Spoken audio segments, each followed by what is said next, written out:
The clock read 8:47 p.m. when Claire Morgan realized her 10th blind date was about to walk through that coffee shop door. And this time, she wore a $15 dress from a discount store instead of the designer gown hanging in her penthouse closet. 9 wealthy men had already failed her test, each one more interested in her fabricated corporate position than the woman sitting across from them.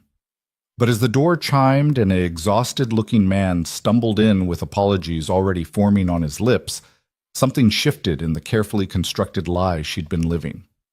What she didn't know was that this deception, this desperate attempt to find something real in a world that had always wanted her money more than her heart, would lead to the most honest love she'd ever known and the most devastating betrayal she'd ever caused. If you want to see how a billionaire's lie transforms into the truest love story, stay with me until the end. And please hit that like button and comment what city you're watching from. I love seeing how far these stories travel. The rain had started exactly 3 minutes ago, and Claire Morgan watched from her corner table as water streaked down the coffee shop window, like tears she'd forgotten how to cry. She'd chosen this place specifically because it was 17 blocks from her usual world, far enough that no one would recognize the face that had graced the cover of Fortune magazine 3 times in the past 2 years. The fluorescent lighting was harsh and unflattering, nothing like the soft ambiance of the restaurants where men usually took her, back when they knew who she really was. Her phone sat face down on the table, silenced but still carrying the weight of 47 unread emails, 12 missed calls from her assistant, and a board meeting that had been rescheduled twice because Claire had told them she had personal matters to attend to.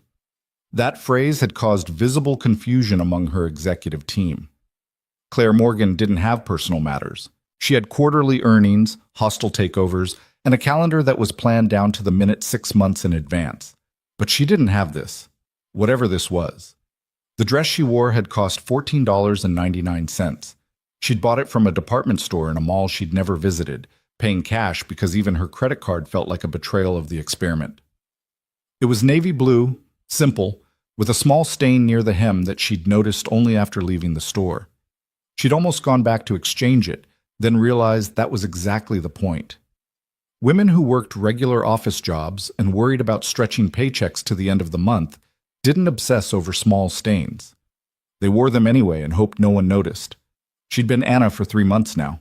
Anna Clark, administrative assistant at a mid-sized marketing firm, salary $42,000 a year, studio apartment in a neighborhood where the subway rattled the windows, no car because parking was too expensive.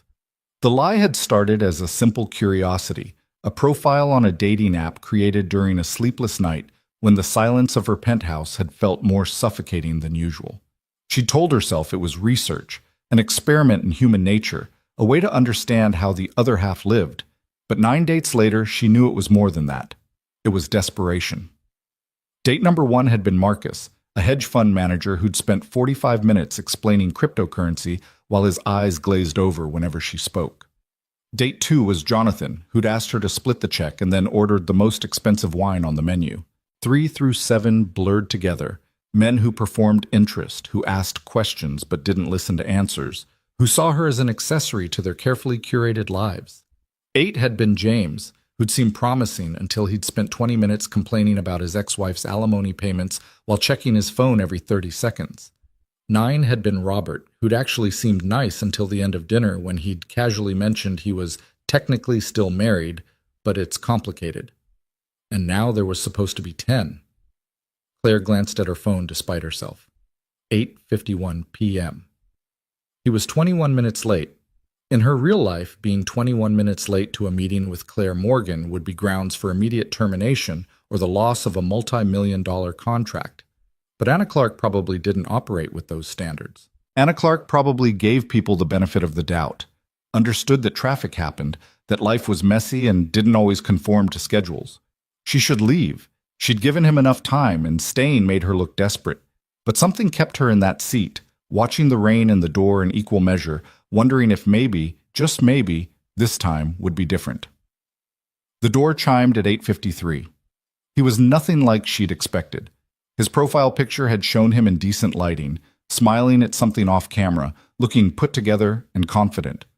The man who stumbled through the door was drenched despite the umbrella clutched in one hand, his shirt collar crooked, a coffee stain visible on his tie, exhaustion written in every line of his face.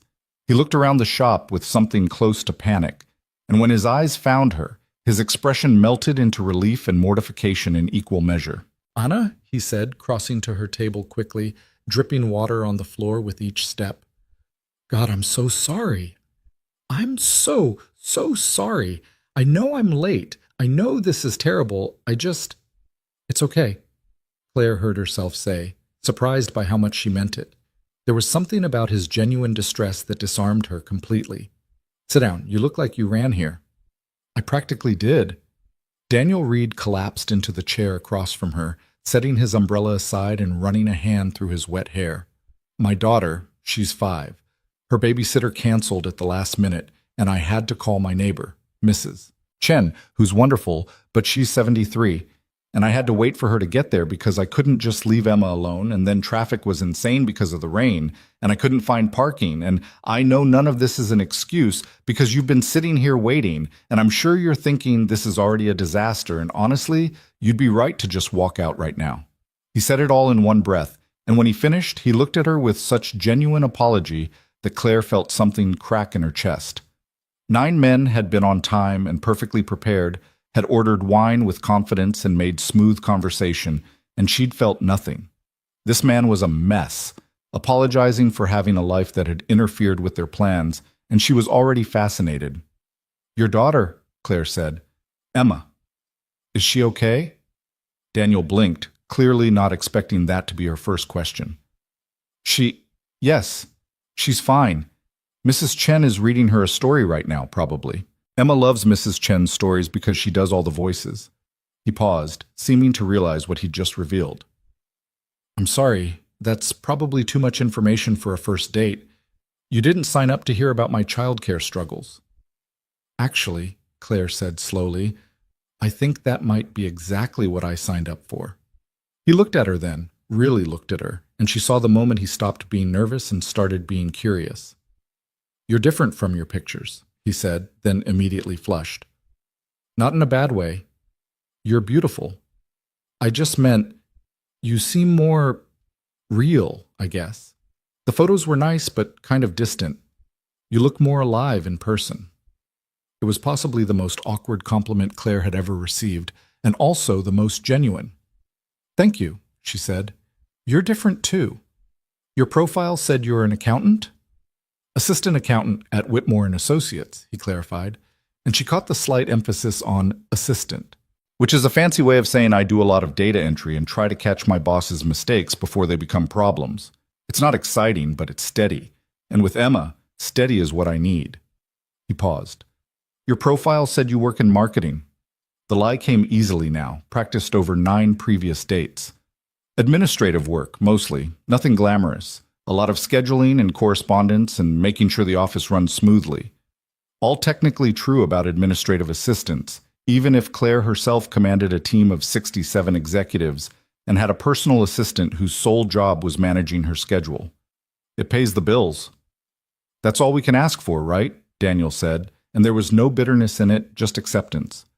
"Sorry, I should probably order something. Have you been waiting long? Did you already eat?" "Just coffee," Claire said.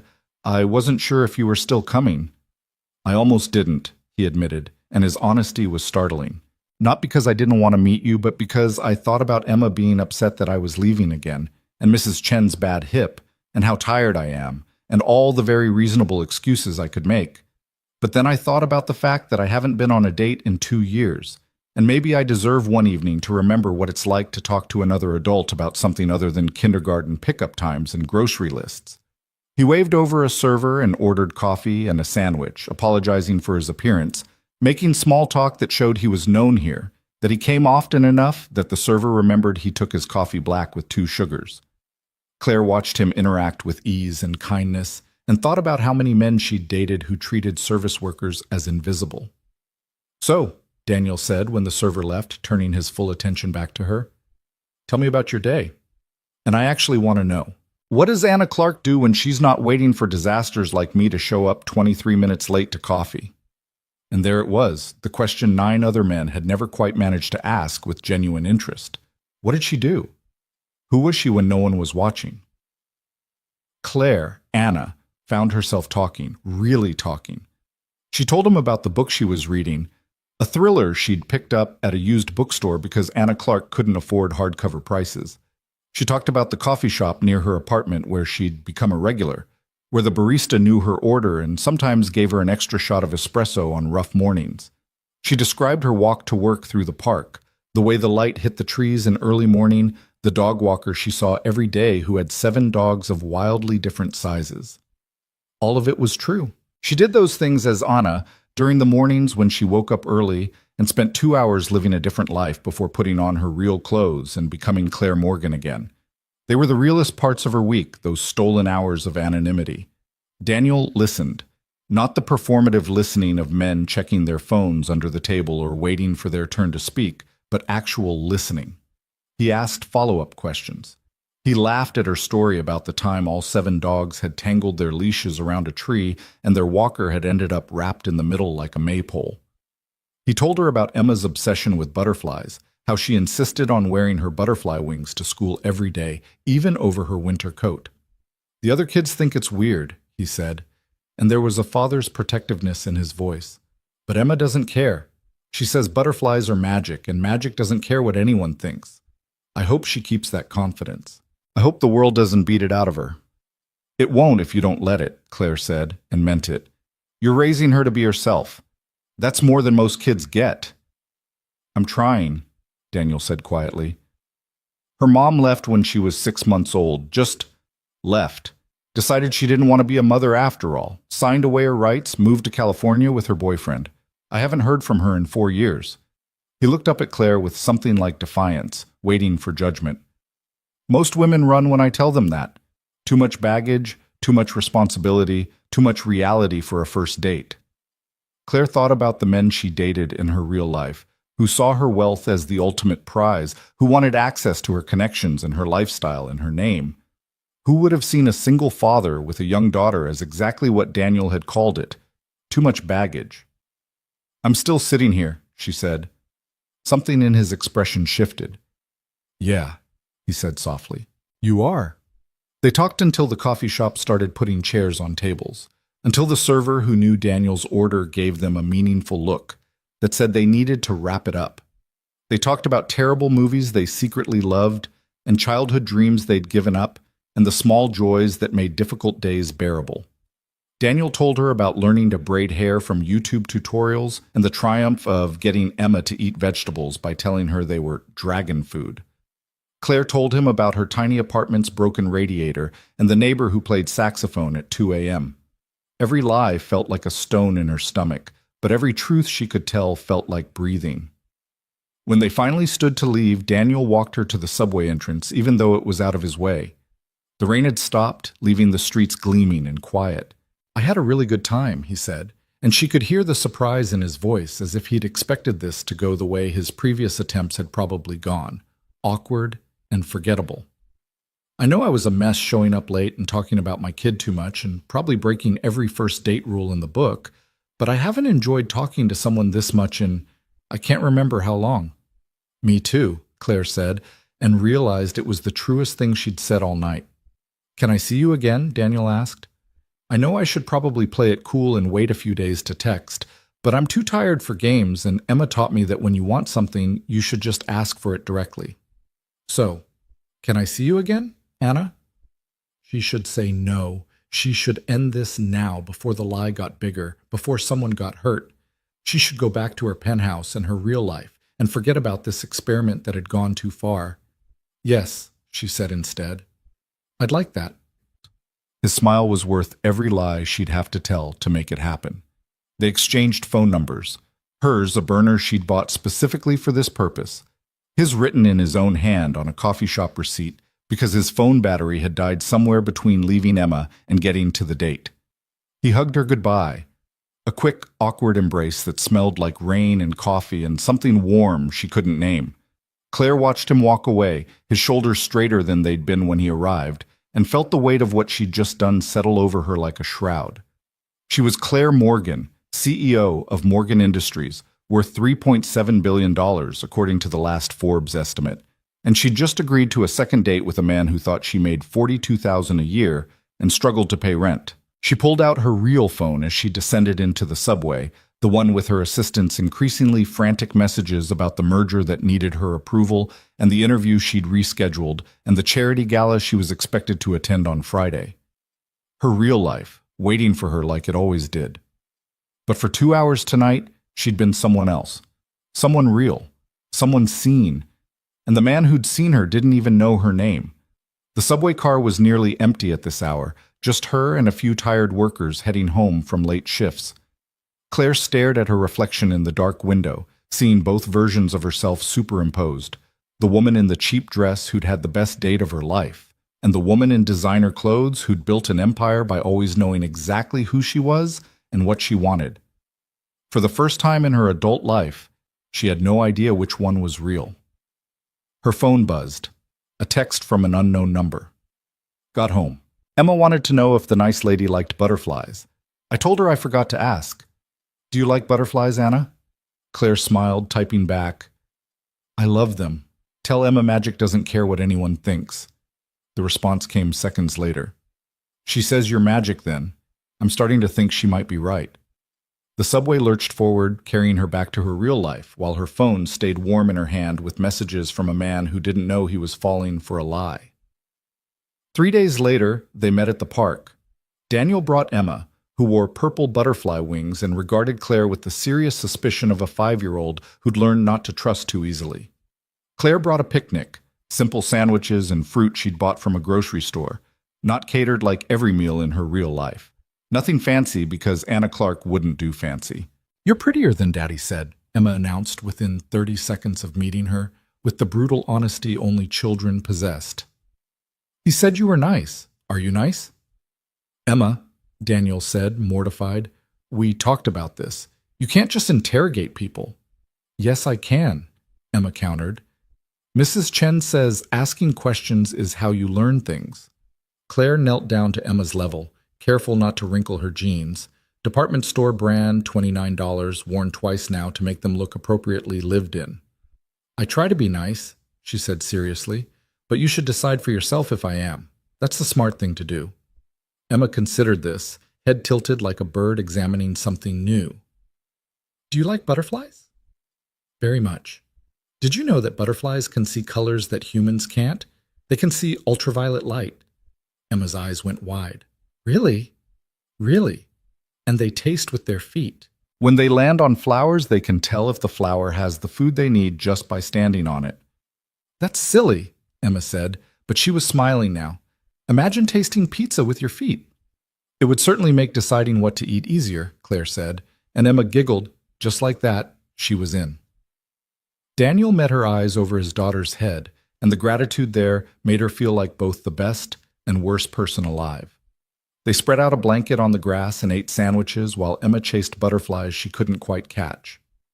Daniel told her about his week, a difficult client, a mistake he'd caught just in time, the small victory of finishing all his work by 5 so he could pick Emma up from school himself instead of relying on aftercare. What about you? He asked. How was your week? Terrible, Claire thought.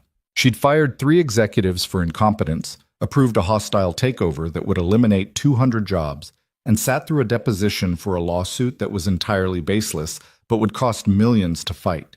She'd slept 4 hours a night and eaten most of her meals standing up while reviewing reports. Busy, Anna said. Lots of meetings and paperwork. My boss is kind of demanding. All technically true. Claire Morgan was incredibly demanding of herself. But I got everything done. How's Emma's butterfly project going? She'd remembered. From their first date, Daniel mentioning that Emma was building a butterfly garden at school. Such a small detail, but his face lit up that she'd retained it. She's obsessed, he said fondly.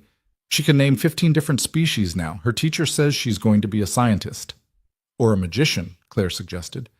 She did say butterflies were magic.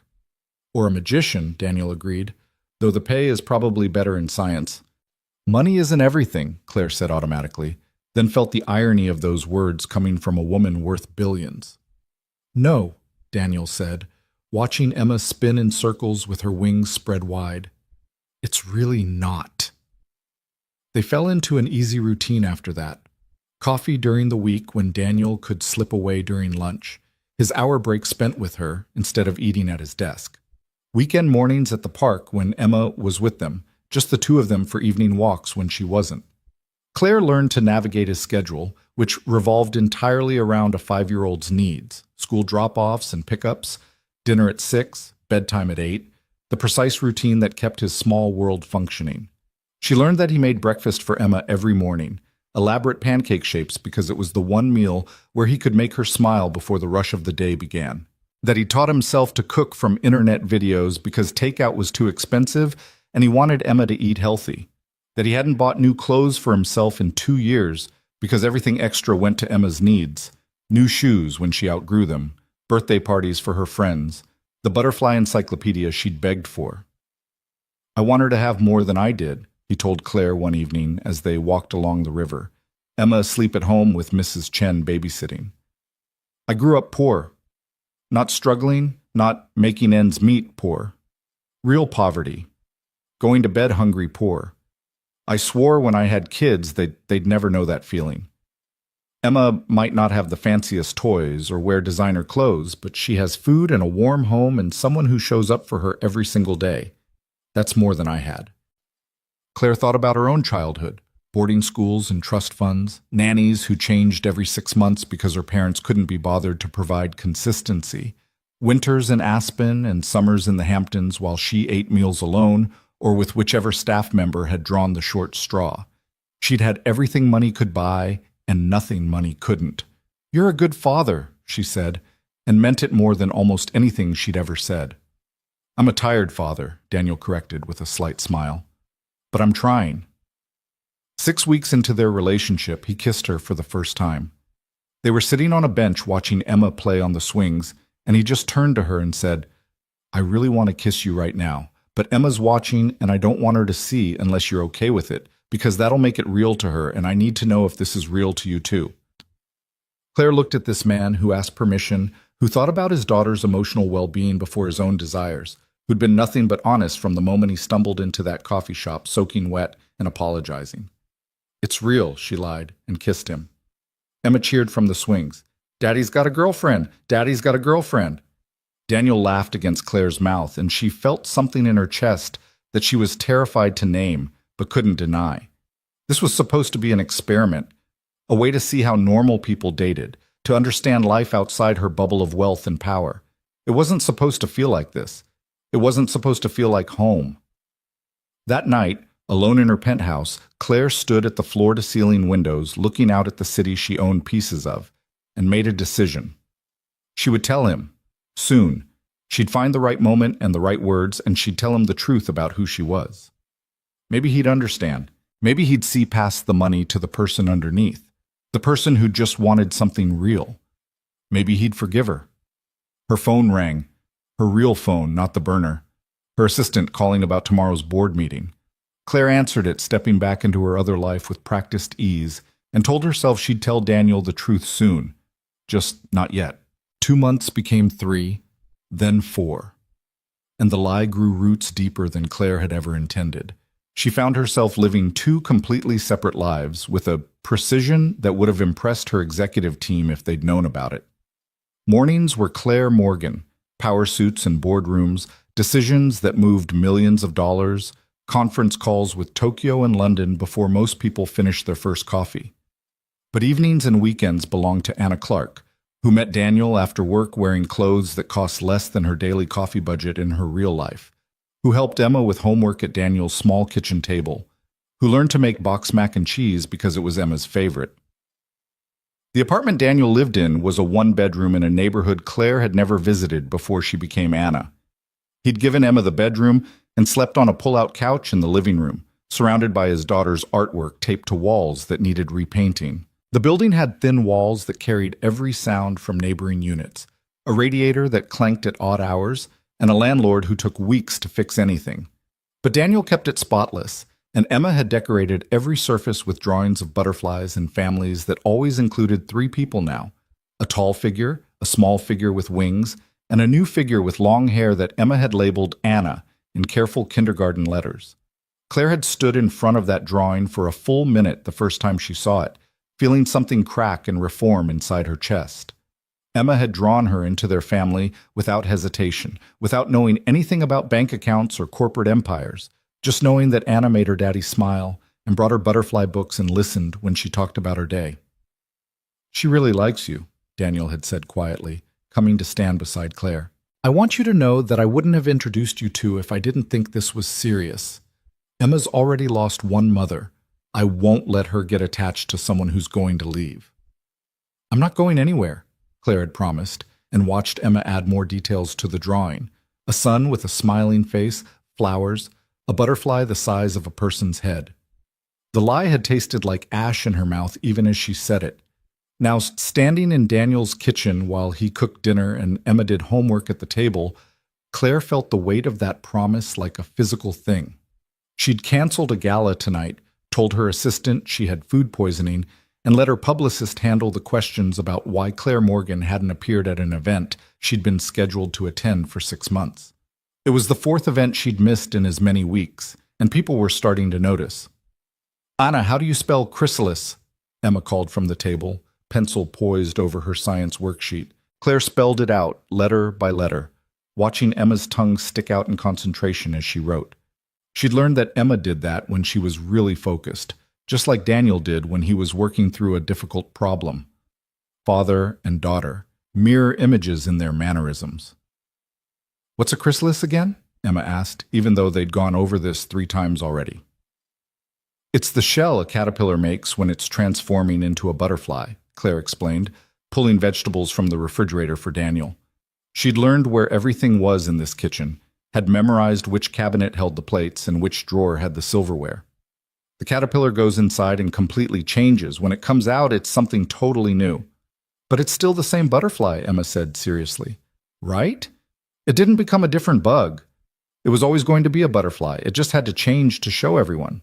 "That's exactly right," Daniel said from the stove, meeting Claire's eyes with a smile that made her feel like both the best and worst person alive. "You're getting so smart, butterfly girl." Emma beamed and went back to her worksheet. Claire started chopping vegetables with movements that were becoming automatic.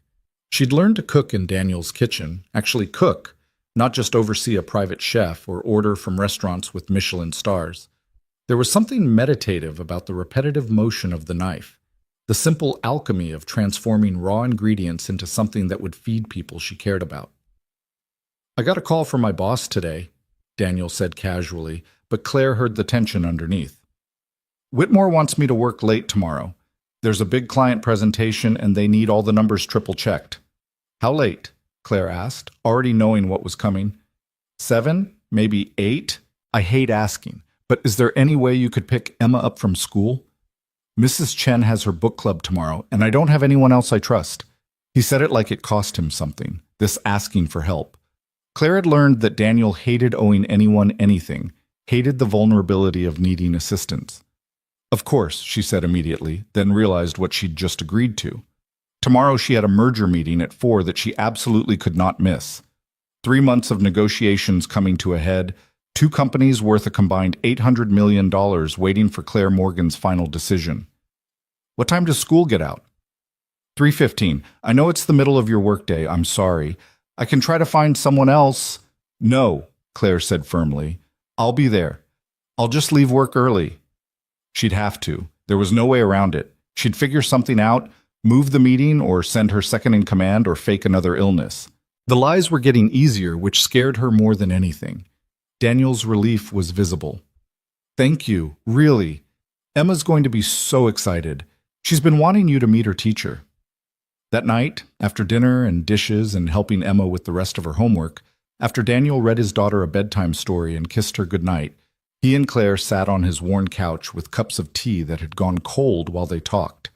This was Claire's favorite part of the day, these quiet hours when Emma was asleep and they could just exist together without performance or pretense, or at least without Daniel having to pretense. Claire was always performing now. "I've been thinking," Daniel said, and there was something nervous in his voice that made Claire's heart speed up. "About us, about what this is." Claire set down her tea, turning to face him fully. "Okay." Emma drew us as a family today, did you see? We're all holding hands in that picture she made at school. He ran a hand through his hair, a gesture Claire had learned meant he was working up to something difficult. And I realized I want that. Not just the idea of it, but the reality. I want to wake up next to you and make breakfast together and not have to say goodbye at the end of the night. I want Emma to have what I never did. 2 parents who choose to be there. Claire's heart was pounding so hard she was sure he could hear it. Daniel, I know it's fast, he continued, words tumbling out like he'd been rehearsing them. I know we've only been together 4 months, and that's not a long time in the grand scheme of things. But when you've been through what I've been through, you learn to recognize real when you see it. And this is real, Anna. What we have is real. She thought about her penthouse, empty and perfect, decorated by someone she'd hired and filled with furniture she'd never chosen. She thought about the life she'd built that looked successful from every angle but felt hollow at its core. And then she thought about this. Daniel's lumpy couch and Emma's butterfly drawings and dinners that came from a box but tasted like home. It is real, she said, and meant it even though nothing about her was real to him. This is the most real thing in my life. Daniel's smile was sunshine breaking through clouds. Then move in with us. I know this place is small and it's not fancy and you'd have to share a bathroom with a 5-year-old who leaves her butterfly wings everywhere, but it would be ours. We'd be a family. Claire opened her mouth and nothing came out. Move in. Share this life completely. Wake up here every morning and go to sleep here every night. It was impossible. How would she explain the mornings she had to be at the office by 6? The business trips to Singapore and Dubai? The phone calls that couldn't wait and the emergencies that required her immediate attention? I want to, she said slowly, carefully. I really want to. But my lease isn't up for 3 more months and breaking it would cost... She did quick math, trying to figure out what Anna Clark could afford. More than I have right now. Can we wait until then? Until summer? It wasn't a no, but it wasn't a yes either. Daniel's face fell slightly, then recovered. Of course. That makes sense. I'm sorry. I shouldn't have sprung this on you. I just got excited about the idea of you being here all the time. I'm excited too, Claire said, and kissed him before the guilt could show on her face. Summer. I promise. Summer was 3 months away. 3 months to figure out how to tell him the truth. 3 months to find the words that would make him understand why she'd lied. 3 months to prepare for the moment when everything would fall apart. Or 3 months to live in this beautiful fiction before reality destroyed it. The next day, Claire sat in her office at Morgan Industries, staring at the clock as it ticked toward 3 p.m.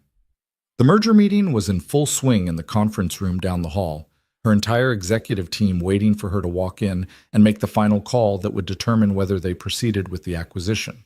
Her assistant had knocked twice already, reminding her that they were waiting, that the other company's representatives were getting impatient. Tell them I'll be there in 10 minutes, Claire said the second time, and watched her assistant's eyebrows rise. Claire Morgan was never late. Claire Morgan didn't make people wait. But Anna Clark had promised to pick up a 5-year-old from school. At 2:45, Claire stood up, grabbed her purse, and walked out of her office without explanation. She changed in the car. Her driver had learned not to ask questions about the bag of cheap clothes she kept in the back seat, emerging at a red light as Anna Clark in jeans and a sweater that had cost $30. Her phone was ringing nonstop, her executive team probably panicking, the merger hanging in the balance.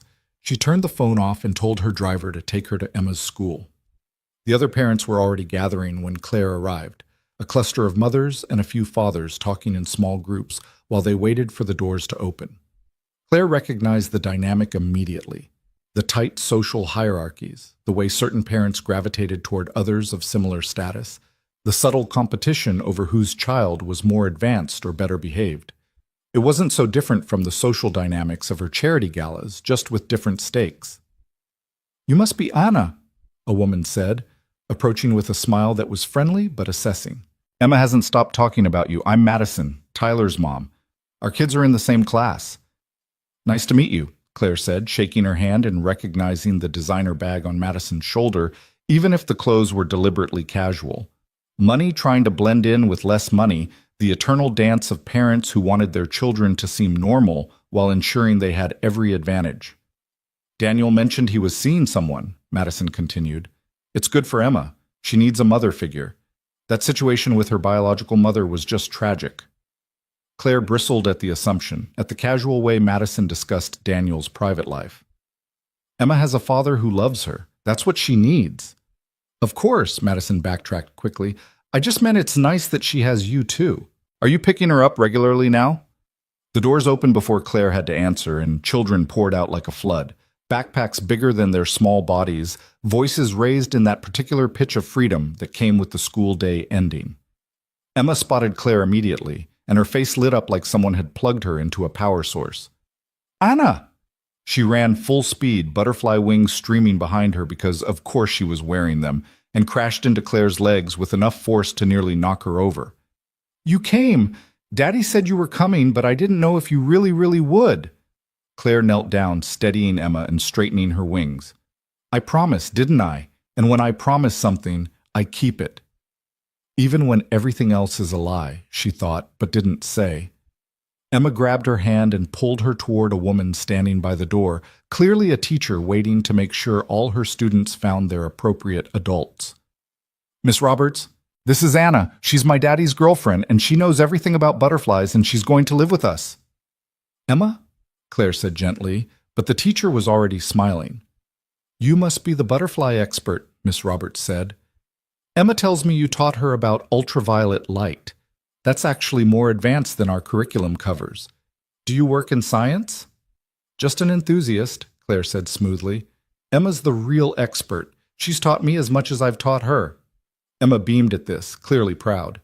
Miss Roberts signed Emma out on her clipboard and sent them off with a reminder about the Butterfly Garden field trip next week. Emma chattered the entire walk to Claire's car, carefully nondescript, borrowed from her driver's personal vehicle collection because Anna Clark wouldn't have a car in the city, but would have access to one for emergencies. Can we get ice cream? Emma asked as Claire buckled her into the booster seat Daniel had installed. Daddy always says no because it spoils dinner, but you're nicer than Daddy. Your daddy is exactly the right amount of nice, Claire corrected, and he's right about ice cream before dinner. But how about we make a deal? We'll go to the park for an hour, and if you're still hungry after that, we'll have a healthy snack. Then when your dad gets home, we'll all have dinner together. Emma considered this with the seriousness of a corporate negotiator. What kind of healthy snack? Apple slices with peanut butter? Deal, Emma said, and stuck out her hand to shake like she'd seen adults do. Claire shook it solemnly, sealing their agreement. The park was nearly empty on a weekday afternoon, just a few other kids and their caretakers scattered across the playground. Emma made a beeline for the swings, her favorite, and Claire pushed her while Emma spread her wings and pretended to fly. Higher, Emma called. I'm almost flying for real. Be careful, butterfly girl, Claire said, but pushed a little higher, watching Emma's joy and feeling her own heart expand to accommodate it. When had she become this person who found happiness in pushing a 5-year-old on a swing? When had this become more important than the merger she'd walked out on? Her phone buzzed in her pocket. The burner phone, not her real one, which was still turned off in her purse. A text from Daniel. Hey, meeting running even later. Might not be home until 9, so sorry. Is Emma okay? Claire typed back, She's perfect. Don't worry about us. We're at the park, and we'll grab dinner. Take your time. His response was immediate. You're amazing. Seriously. I don't know what I did to deserve you. The guilt was a living thing now, coiled in Claire's stomach. She pocketed the phone and focused on Emma, who had moved on from swings to the climbing structure and was narrating an elaborate story about a butterfly princess who had to save her kingdom from an evil caterpillar. Why is the caterpillar evil? Claire asked, genuinely curious about the logic of 5-year-old storytelling. Because he's jealous, Emma explained, hanging upside down from a bar with the fearlessness of childhood. He wants to be a butterfly too, but he's too scared to make a chrysalis. So instead he tries to stop all the other caterpillars from transforming. Claire felt that observation land like a punch. That's very sad for the caterpillar. Yeah, Emma agreed. But the butterfly princess helps him anyway. She shows him that changing is scary, but it's worth it. And then he makes his chrysalis and becomes a butterfly too, and they're friends. That's a good story, Emma. It's not a story, Emma said seriously, righting herself on the bar. It's real. Miss Roberts said butterflies teach us that change is natural and we shouldn't be afraid of it. Change is natural. Claire thought about the chrysalis she'd built around herself, the protective shell of lies that kept her real self hidden while she tried to transform into someone worthy of this love. But unlike Emma's caterpillar, Claire wasn't transforming into something new. She was just hiding what she'd always been. They stayed at the park until the sun started setting, until Emma finally admitted she was hungry, and they went to a small diner near Daniel's apartment. Emma ordered chocolate chip pancakes because breakfast for dinner was the best, she explained, and Claire found herself agreeing. They sat in a booth with cracked vinyl seats and shared a plate of pancakes that were probably frozen before they hit the griddle, and Emma told her about every single kid in her kindergarten class with the detailed analysis of a social anthropologist. And then there's Madison's son Tyler, who thinks he's better than everyone because his mom drives a fancy car. But I don't care about fancy cars because Daddy says what matters is what's inside a person, not what they have on the outside, Emma said, drowning her pancakes in syrup. Do you have a fancy car, Anna? Claire thought about the Tesla in her private garage, the vintage Mercedes she'd bought at auction, the town car and driver at her constant disposal. No, she said honestly. I don't drive much in the city. Good, Emma said with satisfaction. Then Tyler's mom can't say we're the same as them. We're different. We're better because we care about butterflies and magic, not cars. Claire's heart twisted. Here was a child who'd been taught that worth came from character, not possessions, being lied to by someone who'd built her entire empire on possessions and power. What would Emma think when she learned the truth? What would Daniel think? They finished dinner and walked back to the apartment as streetlights flickered on. Emma held Claire's hand and talked about the butterfly garden they were growing at school, how her caterpillar had finally made its chrysalis last week and should emerge as a butterfly any day now. Miss Roberts says we can name them when they come out, Emma said. I'm going to name mine Anna, after you, because you taught me about the special colors they can see. Claire had to stop walking for a moment, had to close her eyes against the sudden sting of tears. That's the nicest thing anyone's ever said to me. Really? Emma looked up at her with surprise. But you're so pretty and nice. Lots of people must say nice things to you. Not like that, Claire said, and it was true. She'd been called brilliant and powerful and impressive. She'd been praised for her business acumen and her strategic thinking. But no one had ever wanted to name something as beautiful as a butterfly after her just because she'd taught them something. Back at the apartment, Claire helped Emma with her bath and bedtime routine, learning the specific order of events that Daniel had established. Bath, pajamas, teeth brushing, story time. Butterfly wings hung carefully on the bedpost for tomorrow. Emma picked 3 books from her shelf, all about insects, and Claire read them with the different voices Emma requested for each character. Will you still be here when I wake up? Emma asked as Claire tucked her in, her small face serious against the butterfly-printed pillowcase. Not tomorrow morning, Claire said gently. I have to go home tonight and get ready for work tomorrow. But I'll see you this weekend. We're going to the botanical garden, remember? To see the real butterflies in the butterfly house, Emma said, yawning. Okay. But Anna? Yes? Butterfly girl? I'm really glad Daddy found you. I asked the universe for a mom, and then you showed up. Miss Roberts says the universe listens when we ask for important things. Claire's throat closed up entirely. She kissed Emma's forehead and whispered, I'm glad I found you too.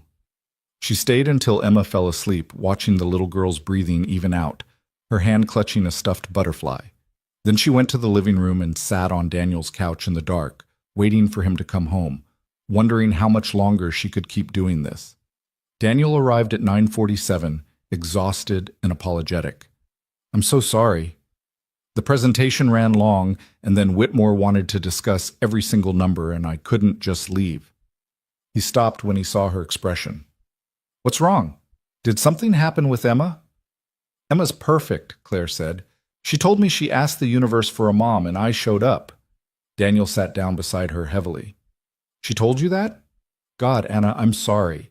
I know that's a lot of pressure. She doesn't understand that relationships don't work that way, that you can't just decide someone's going to be. I want to be, Claire interrupted. That's the problem. I want to be exactly what she thinks I am. He took her hand, lacing their fingers together. You are. You're exactly what both of us need. I meant what I said yesterday about moving in together, about being a family. I know you need to wait for your lease, but we can start planning. We can figure out how to make this work." Claire looked at their joined hands, his rough from work and worry, hers soft from expensive lotions and weekly manicures she got under her real name.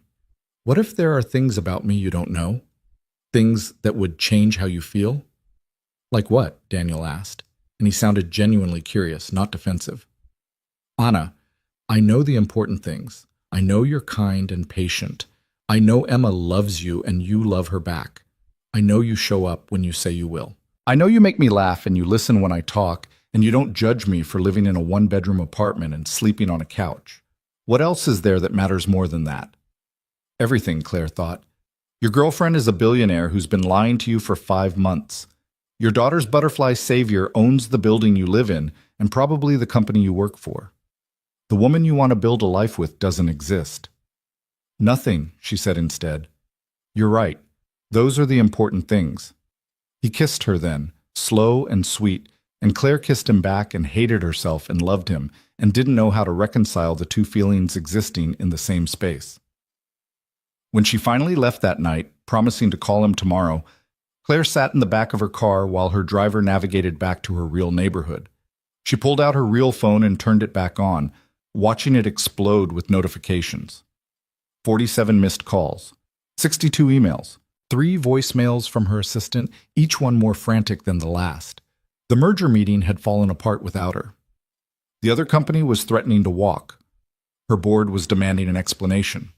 Claire Morgan had disappeared for 6 hours and nearly destroyed an $800 million deal. Anna Clark had picked up her boyfriend's daughter from school and read her bedtime stories. The two lives couldn't coexist much longer. Something was going to break. Claire just hoped it wouldn't be Emma's heart when it did. The next morning's board meeting was a massacre. Claire sat at the head of the table in her corner office, dressed in a Tom Ford suit that cost more than Daniel paid in rent for 3 months, and listened to her CFO explain how her unexplained absence had cost them the merger. The other company's executives had taken her no-show as a sign of disrespect, had questioned her commitment to the deal, and were now reconsidering the entire acquisition. 8 months of negotiations, Marcus Chen said, and he wasn't quite looking at her, which told Claire exactly how angry he was. Marcus had been with her since the beginning, had helped build Morgan Industries from a startup into an empire. He'd earned the right to his fury. 8 months and it falls apart because you had food poisoning that miraculously cleared up enough for you to be photographed at a diner in Brooklyn last night. Claire's head snapped up. What? Her assistant slid a tablet across the table. There on the screen was a photo from someone's Instagram, a blurry shot of a woman and a small girl sharing pancakes in a booth. The woman's face wasn't entirely clear, but it was clear enough. The caption read, "Spotted Claire Morgan slumming it in Brooklyn? Girl, what are you doing there?" The post had 63,000 likes and counting. "It's not what it looks like," Claire said, which was possibly the most unconvincing thing she'd ever said in her professional life. "Then what is it?" Marcus asked, and now he was looking at her directly. "Because, from where I'm sitting, it looks like you blew off the most important meeting of the year to have dinner in a part of town you've never visited. Help me understand, Claire. Help us all understand what could possibly be more important than this company." She couldn't tell them, couldn't explain that she'd been picking up a 5-year-old from school, that she'd promised a single father she'd be there, that she'd read bedtime stories to a little girl who thought Claire hung the moon. They wouldn't understand. Hell, Claire barely understood it herself. "I apologize," she said instead, falling back on the corporate language that had always protected her. "My absence was inappropriate and unprofessional. I'll personally reach out to Apex Corp and salvage what I can of this deal. It won't happen again." "See that it doesn't," Marcus said, but his expression said he wasn't sure he believed her. The meeting ended and Claire's team filed out, leaving her alone in her office with its floor-to-ceiling windows and its view of a city where somewhere, 17 blocks away, Daniel was probably at his desk doing data entry and counting down the hours until he could see her again. 2 different worlds, and Claire was caught between them like a butterfly pinned to a board. Her assistant appeared in the doorway. "Your mother is on line 1. She says it's urgent." Of course it was. Claire picked up the phone with a sense of resignation. "Mother." "Claire, darling." Patricia Morgan's voice was cool and controlled. the tone she used when she was about to deliver criticism disguised as concern. "I saw the most interesting photograph this morning. You and a child? In Brooklyn? I wasn't aware you'd started doing charity work with underprivileged youth." "It's not charity work," Claire said, too tired for her mother's particular brand of manipulation. "Then what is it?" "Because people are asking questions, Claire. Questions I don't have answers to. Are you seeing someone? Someone you haven't introduced to the family? You know how important appearances are, especially now with the Apex merger in the news. The Apex merger that had just imploded because of Claire's lies. I'm handling it, Mother." "Are you?" Patricia's voice sharpened. "Because from where I'm standing, it looks like you're having some sort of crisis. First you start missing events, then you're photographed in places you have no business being, and now I'm hearing rumors that you walked out of a crucial meeting yesterday without explanation. This isn't like you, Claire. You've always been so focused, so driven. What's changed?" "Everything," Claire wanted to say. "I met someone who sees me as a person instead of a bank account. I fell in love with a man who doesn't know my real name and a little girl who wants to name a butterfly after me.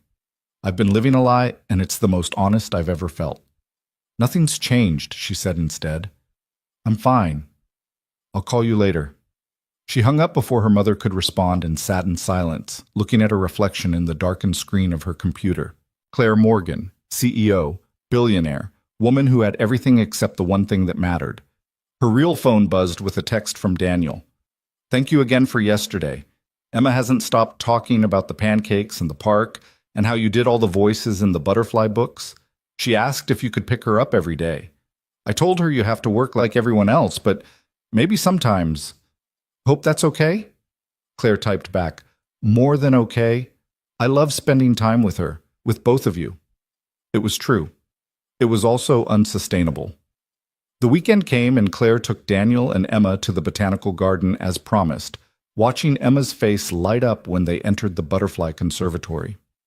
Hundreds of butterflies floated through the humid air like living flowers, landing on visitors' shoulders and heads, their wings every color Claire could name, and some she couldn't. "Look," Emma breathed, standing perfectly still as a blue morpho butterfly settled on her outstretched hand. "It chose me." "You're very still," Daniel said softly, not wanting to scare the butterfly away. "That's why it landed on you. Butterflies like calm, gentle people." The butterfly stayed for a full minute, slowly opening and closing its wings, the blue so vivid it almost hurt to look at. Emma's face was pure wonder, the kind of expression that reminded Claire why people had children in the first place, why they fought and struggled and sacrificed for these small moments of perfect joy. Claire took a photo with her burner phone, capturing Emma and the butterfly, and sent it to Daniel even though he was standing right next to her. "So you can show her when she's older and doesn't believe magic exists," she said. Daniel looked at the photo on his phone, then at Claire, and his expression was so full of love that Claire had to look away. "Thank you," he said quietly, "for all of this, for being here, for caring about her, for making us feel like we matter." "You do matter," Claire said, and meant it more than she'd ever meant anything. "You're the most important thing in my life." It wasn't until later when they were having lunch in the garden cafe and Emma was distracted by the koi pond that Daniel brought up moving in again. "I've been thinking," he said, picking at his sandwich, "about summer, about you moving in with us. And I realized I've been selfish, just assuming you'd want to move into my place. It's small and it's not in a great neighborhood, and you'd be giving up your own space. So I was thinking maybe we could look for somewhere new together. A 2-bedroom, so Emma can have her room and we can have ours. Somewhere with better schools for when she gets older. I've been saving, and with both our incomes we could probably afford something nicer than what I have now."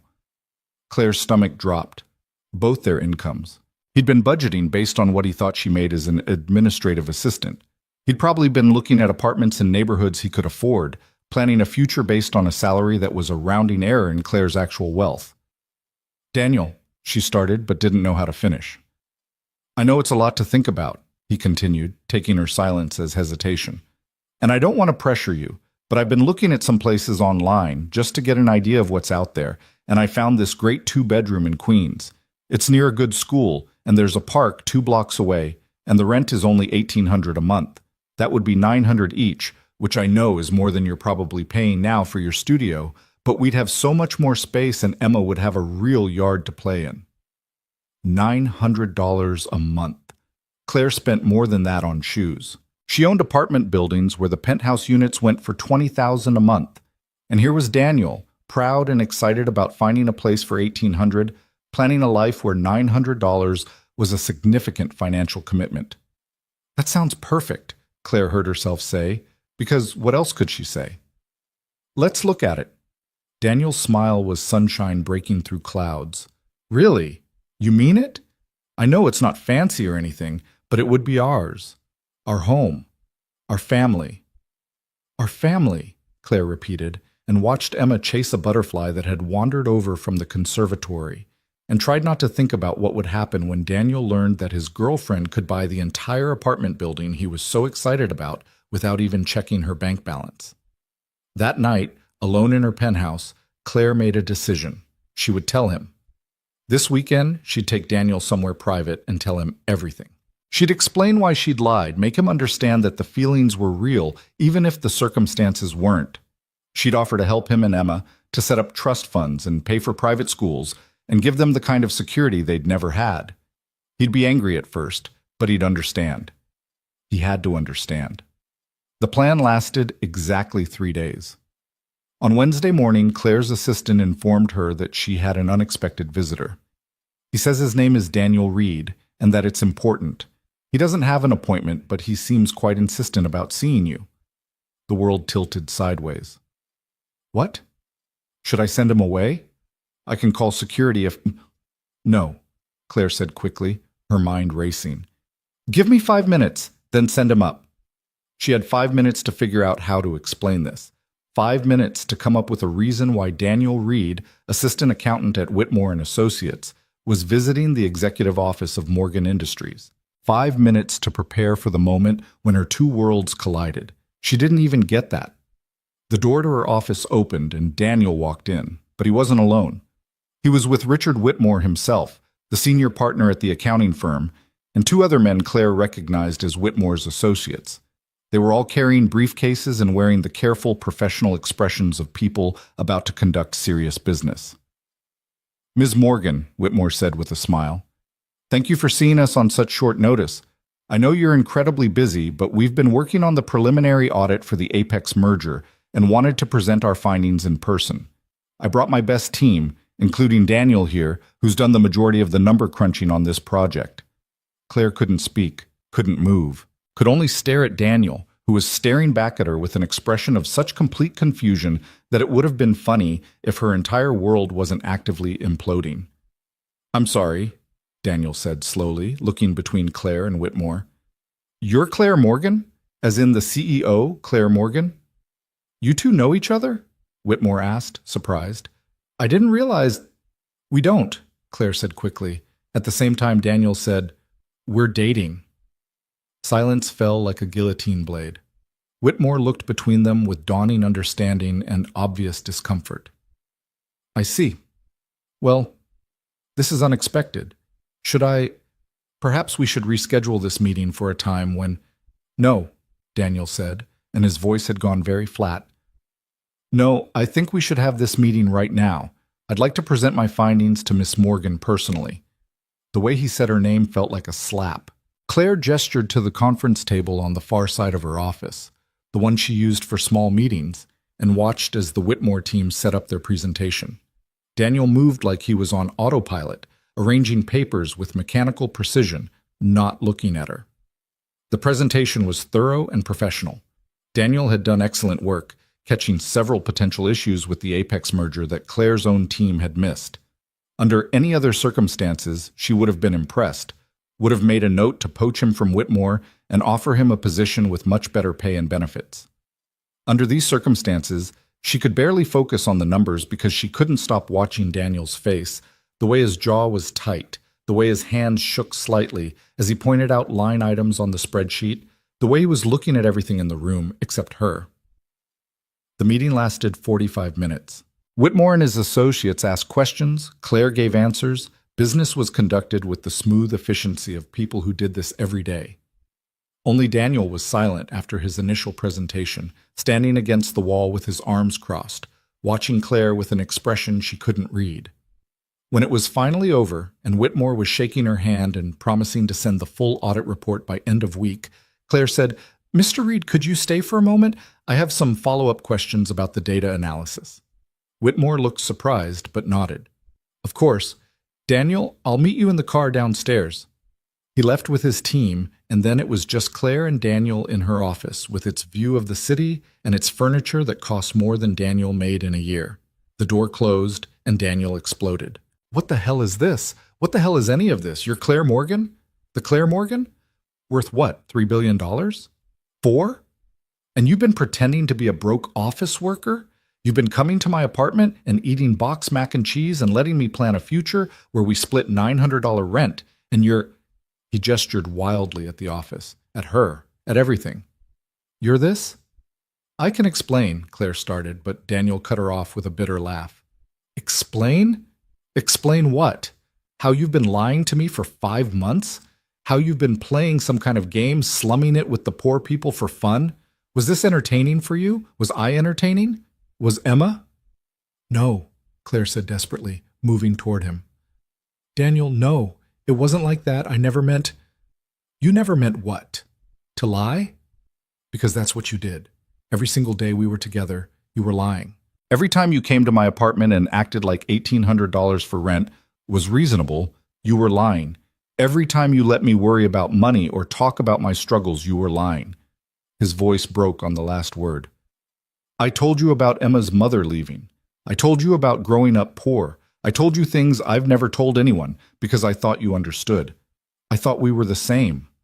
"I do understand," Claire said, and she could hear the desperation in her own voice.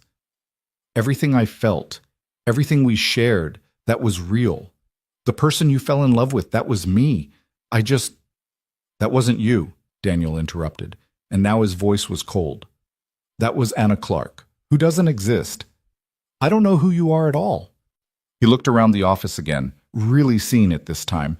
The original artwork on the walls, the furniture that was clearly custom-made, the view that spoke of power and wealth, and a world so far removed from his own, they might as well be different planets. "Did you have fun? Playing poor? Seeing how the other half lives?"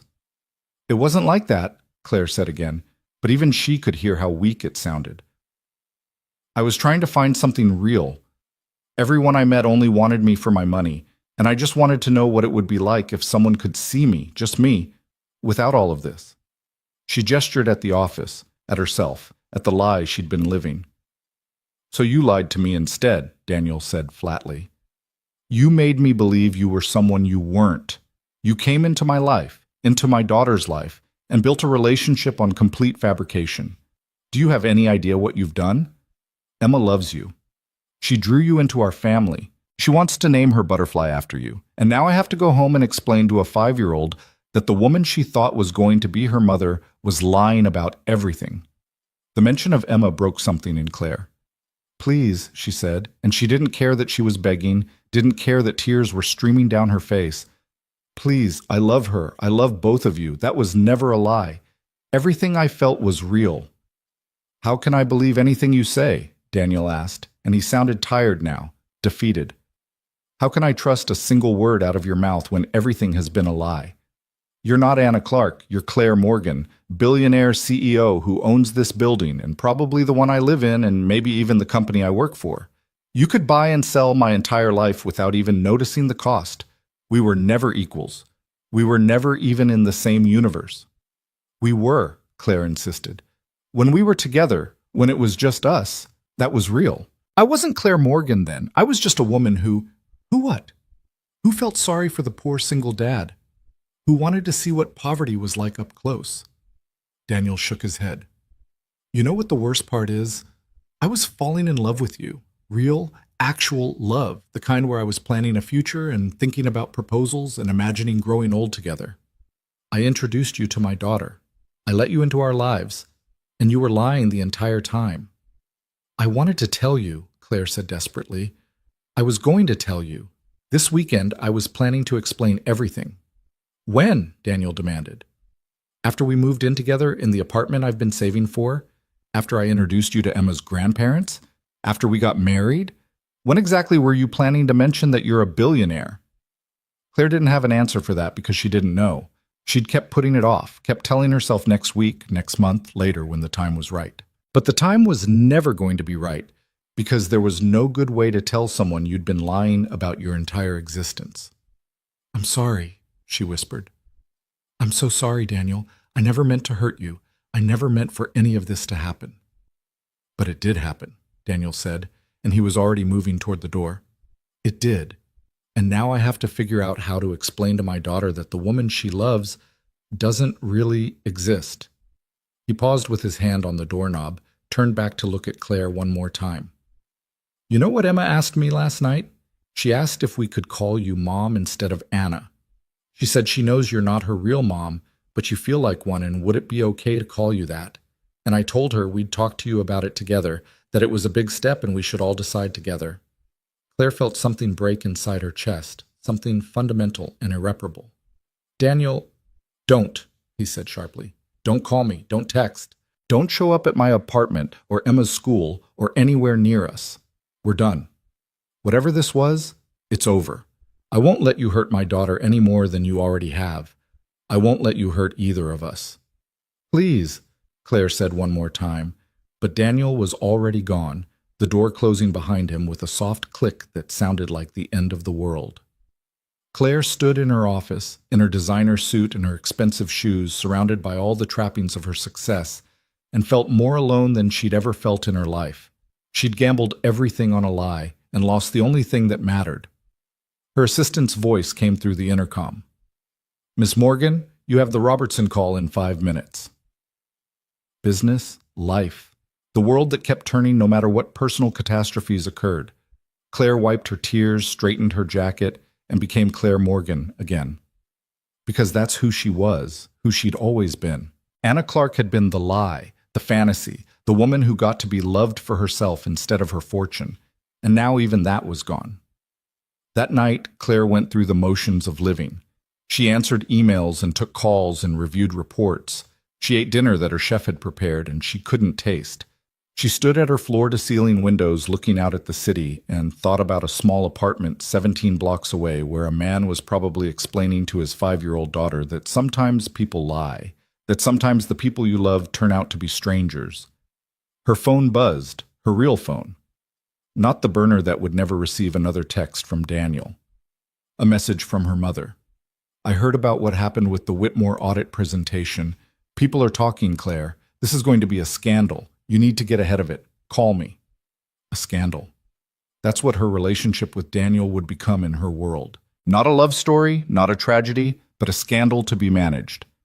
Billionaire CEO caught slumming with working-class boyfriend. The tabloids would have a field day. Her board would be furious. Her competitors would use it against her. Claire didn't care about any of it. She only cared about the fact that somewhere in this city, a little girl was crying herself to sleep because the woman she wanted to call Mom had turned out to be a lie. And there was nothing Claire could do to fix it, no amount of money she could throw at the problem, no merger she could orchestrate or deal she could make that would undo the damage she'd done. She'd wanted to know what it felt like to be loved for herself instead of her wealth. Now she knew. It felt like having everything and nothing at the same time. It felt like being a butterfly pinned to a board, beautiful and lifeless, preserved but not alive.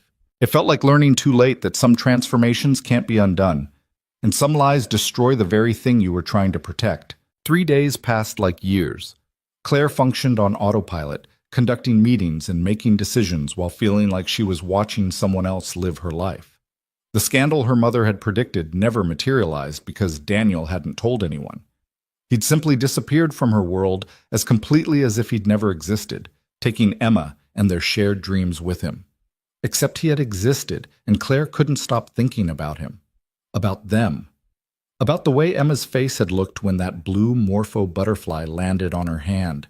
About Daniel's exhausted smile when he came home from work to find dinner already made and his daughter's homework done. About the life she'd had for 5 months that had felt more real than anything in her actual existence. She'd tried texting the burner phone once, just once, a message that said, "Please let me explain." It had gone unanswered. She'd driven past Daniel's apartment twice before forcing herself to stop, remembering his words about not showing up anywhere near them. She'd respected his boundaries even though it was killing her, because that was the least she could do after violating his trust so completely. On the fourth day, her assistant buzzed with an edge of concern in her voice. "Ms. Morgan, there's a call from Rosewood Elementary School. They say it's urgent and regarding Emma Reed. Should I—" Claire grabbed the phone before her assistant could finish. "This is Claire Morgan." "Ms. Morgan, this is Principal Davies at Rosewood Elementary. I apologize for calling your office, but we have Emma Reed here in the nurse's office and we can't reach her father. You're listed as her emergency contact and— What happened? Is she hurt?" Claire was already standing, already grabbing her purse, her heart pounding so hard she could barely hear. "She's not injured, but she's running a high fever and she's been getting sick. We need someone to pick her up immediately. Mr. Reed isn't answering his phone and we've tried his workplace, but they said he's in a meeting that can't be interrupted. You were the next number on the list." Claire was already moving toward the elevator. "I'm on my way. Tell Emma I'm coming. Tell her Anna is coming and everything's going to be okay." She made it to the school in 15 minutes, breaking every traffic law and not caring. Her driver looked alarmed but said nothing as Claire jumped out of the car before it fully stopped, running toward the main entrance in her Louboutin heels and Armani suit, not bothering to change because there wasn't time. The school secretary directed her to the nurse's office, where Emma lay on a small cot, her face flushed with fever, her butterfly wings crumpled on the chair beside her. When she saw Claire, her eyes filled with tears. "Anna?" she whispered, and her voice was small and scared and nothing like the confident little girl who'd explained butterfly metamorphosis. "I don't feel good. I want my daddy, but they can't find him, and I was scared and I threw up and everyone was looking at me and—" "Shh, butterfly girl. It's okay." Claire was beside the cot immediately, pushing sweaty hair back from Emma's forehead, feeling the heat radiating from her small body. "I'm here now. You're going to be fine." "You came," Emma said, and started crying in earnest. "I thought you might not come because Daddy said you were busy, and we couldn't see you anymore, but I asked the universe for you, and you came." Claire's heart shattered. She looked at the school nurse, who was watching this interaction with professional concern. "How high is her fever?" 102.5 when we took it 10 minutes ago. She's been vomiting and complaining of a headache. We recommend she see a doctor as soon as possible." "I'm taking her to the hospital," Claire said, already scooping Emma into her arms. The little girl was burning up, her small body trembling against Claire's chest. "Can you keep trying to reach her father? Tell him we're going to Mount Sinai. Tell him—" Her voice caught. "Tell him I'm sorry, but she needed someone, and I'm not going to apologize for being here." The nurse nodded, already reaching for the phone. Claire carried Emma out to the car, ignoring the stares from other parents in the pickup line, ignoring everything except the sick child in her arms, who was clinging to her like a lifeline. In the car, Emma curled into Claire's lap, her butterfly wings forgotten at the school. "My tummy hurts," she whimpered, "and my head and my everything." "I know, sweetheart. We're going to get you help." Claire held her close, feeling the fever through Emma's clothes, and pulled out her phone to call ahead to the hospital. Mount Sinai wasn't the closest, but it was the best, and Claire knew people there. Within 2 minutes, she'd arranged for the head of pediatrics to meet them in the emergency room, for a private room to be prepared, for the best care money could buy. Money. The thing that had destroyed her relationship with Daniel was now the thing that might save his daughter. The irony wasn't lost on Claire. They arrived at Mount Sinai, and Claire carried Emma through the emergency entrance where Dr. Sarah Chen was already waiting. Claire had donated enough money to this hospital to have an entire wing named after her, and Dr. Chen had been the one to convince her to fund the new pediatric research center. Now that investment was paying dividends Claire had never anticipated. "Bring her this way," Dr. Chen said, leading them to a private examination room. "Tell me what happened." Claire explained while Dr. Chen examined Emma, who was barely conscious now, her fever having climbed even higher. The doctor's expression grew more concerned as she worked, checking Emma's throat and ears, listening to her lungs, asking questions that Emma could barely answer. "I want to run some tests," Dr. Chen said quietly to Claire. "The fever and vomiting could be a lot of things, but with the headache and her lethargy, I want to rule out anything serious. We're going to admit her for observation and get her started on IV fluids. She's dehydrated." Do whatever you need to do, Claire said. Money is no object. I want the best of everything. Dr. Chen gave her a look that was both understanding and curious. I thought you weren't close to children. Every time we've discussed the pediatric wing, you've been very clear about not having personal experience with kids. I don't, Claire said, then looked down at Emma, who was being transferred to a hospital bed by nurses who'd appeared with quiet efficiency. I didn't. It's complicated. I can see that. Dr. Chen made notes on her tablet. We'll take good care of her, but Claire, her father needs to be here. Does he know where she is? The school is trying to reach him. He's in a meeting. Claire didn't mention that Daniel would probably rather set himself on fire than see her right now, or that when he arrived and found Claire here, it was going to be a disaster. None of that mattered. Emma mattered. Can I stay with her? Of course. We're moving her to a private room on the pediatric floor. I'll have the results from the initial tests in about an hour.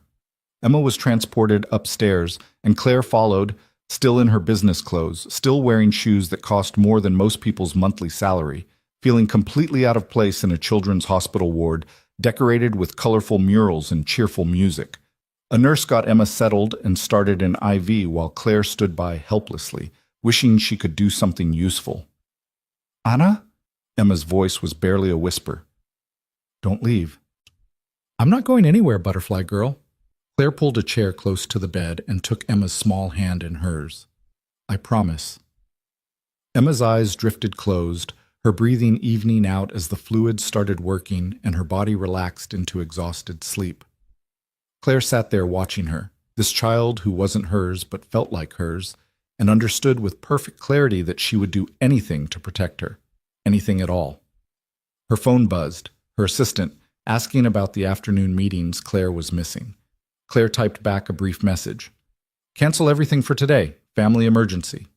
She didn't care that her assistant would be confused by the word family, didn't care about the questions it would raise. Emma was family.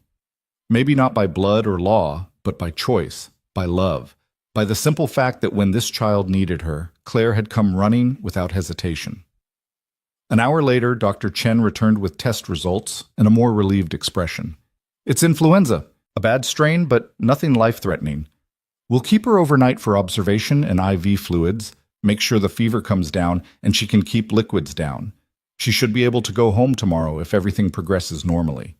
Claire sagged with relief. Thank you. Thank you so much. She's going to be fine, Dr. Chen assured her. Kids are resilient. She'll feel terrible for a few days, then bounce right back. Has her father been reached? As if summoned by the question, there was a commotion in the hallway. Raised voices, someone demanding to know where his daughter was, a nurse trying to provide calm directions. Then the door burst open, and Daniel was there, his face pale with panic, his tie askew, looking like he'd run the entire way from his office. Emma, he breathed, crossing to the bed in 3 strides. Then he saw Claire and stopped dead. What are you doing here? The school called me, Claire said quietly, standing up but not moving away from Emma's bedside. They couldn't reach you, and I was her emergency contact, and she was sick, and You had no right, Daniel said, but his attention was already on his daughter, his hand reaching for her forehead to check her temperature. Emma, baby, I'm here. Daddy's here now. Emma stirred, her eyes opening slightly. Daddy? Anna came and got me. She brought me to the hospital, and the nice doctor said I'm going to be okay. I know, butterfly girl. I know. Daniel's voice cracked, and he looked at Claire with an expression that was equal parts fury and grudging gratitude. Can we talk? Outside? Claire followed him into the hallway, bracing herself for the confrontation she knew was coming. They walked a short distance from Emma's room, far enough that she wouldn't overhear, but close enough that they could get back quickly if needed. I told you to stay away from us, Daniel said, and his voice was low and controlled in that way that meant he was barely holding it together. I specifically said not to come near Emma and you.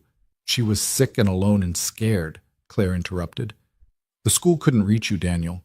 She needed someone, and I was the only person they could contact. What was I supposed to do? Tell them to leave a 5-year-old with a 102-degree fever in the nurse's office until you finally checked your phone? You could have had them call someone else, my neighbor, Mrs. Chen, or I was her emergency contact, Claire said. Me. You put me on that list, Daniel. You made me someone Emma could count on, and then you told me to disappear from her life. But when she needed help, I was still the person they called. So I came. And I'm not sorry I did. Daniel ran his hands through his hair, a gesture of frustration and exhaustion that Claire remembered from 100 small moments in their relationship. I had my phone on silent because of the meeting. It was important, a presentation for a major client, and I couldn't just walk out in the middle of it.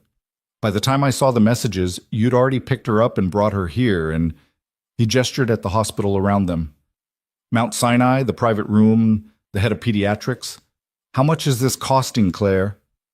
I don't care what it costs, Claire said. She's a child. She was sick. I made sure she got the best care possible. And now I'm in debt to you, Daniel said bitterly. Now I owe you for taking care of my daughter when I couldn't be there. Do you understand how that feels? To owe someone who's already lied to you about everything? You don't owe me anything, Claire said. I didn't do this so you'd owe me. I did it because Emma called for me and I couldn't not come. Because despite everything that's happened between us, I love her. That doesn't just go away because you found out who I really am. Who you really are, Daniel repeated. That's the problem, isn't it? I still don't know who you really are. Is it the woman who read Emma bedtime stories and pushed her on swings? Or is it the billionaire CEO who can afford to have the head of pediatrics waiting in the emergency room? Which one is real, Claire? Both, Claire said desperately. Daniel, both of those people are me. I know I lied about the circumstances, but I never lied about how I felt. Every moment we spent together, every conversation, every time I helped Emma with homework or made dinner or just sat on your couch talking, that was real. That was me being more honest than I've ever been with anyone. Except for the part where you lied about literally everything else, Daniel said, but his voice had lost some of its edge. He looked tired, worn down by days of anger and hurt, and the fresh panic of thinking something terrible had happened to his daughter. I wanted to hate you. These past few days, I've been telling myself that everything was fake, that you were just playing some sick game. But then I get to the hospital and find you sitting by Emma's bed in your designer suit, looking terrified, and you're holding her hand the same way you always did, and I... He stopped, took a breath. I don't know what to think anymore. Think that I love her, Claire said softly. Think that when I got that call saying she was sick and alone and scared, nothing else in the world mattered except getting to her. Not my company, not my reputation, not the lies or the truth or any of it. Just her.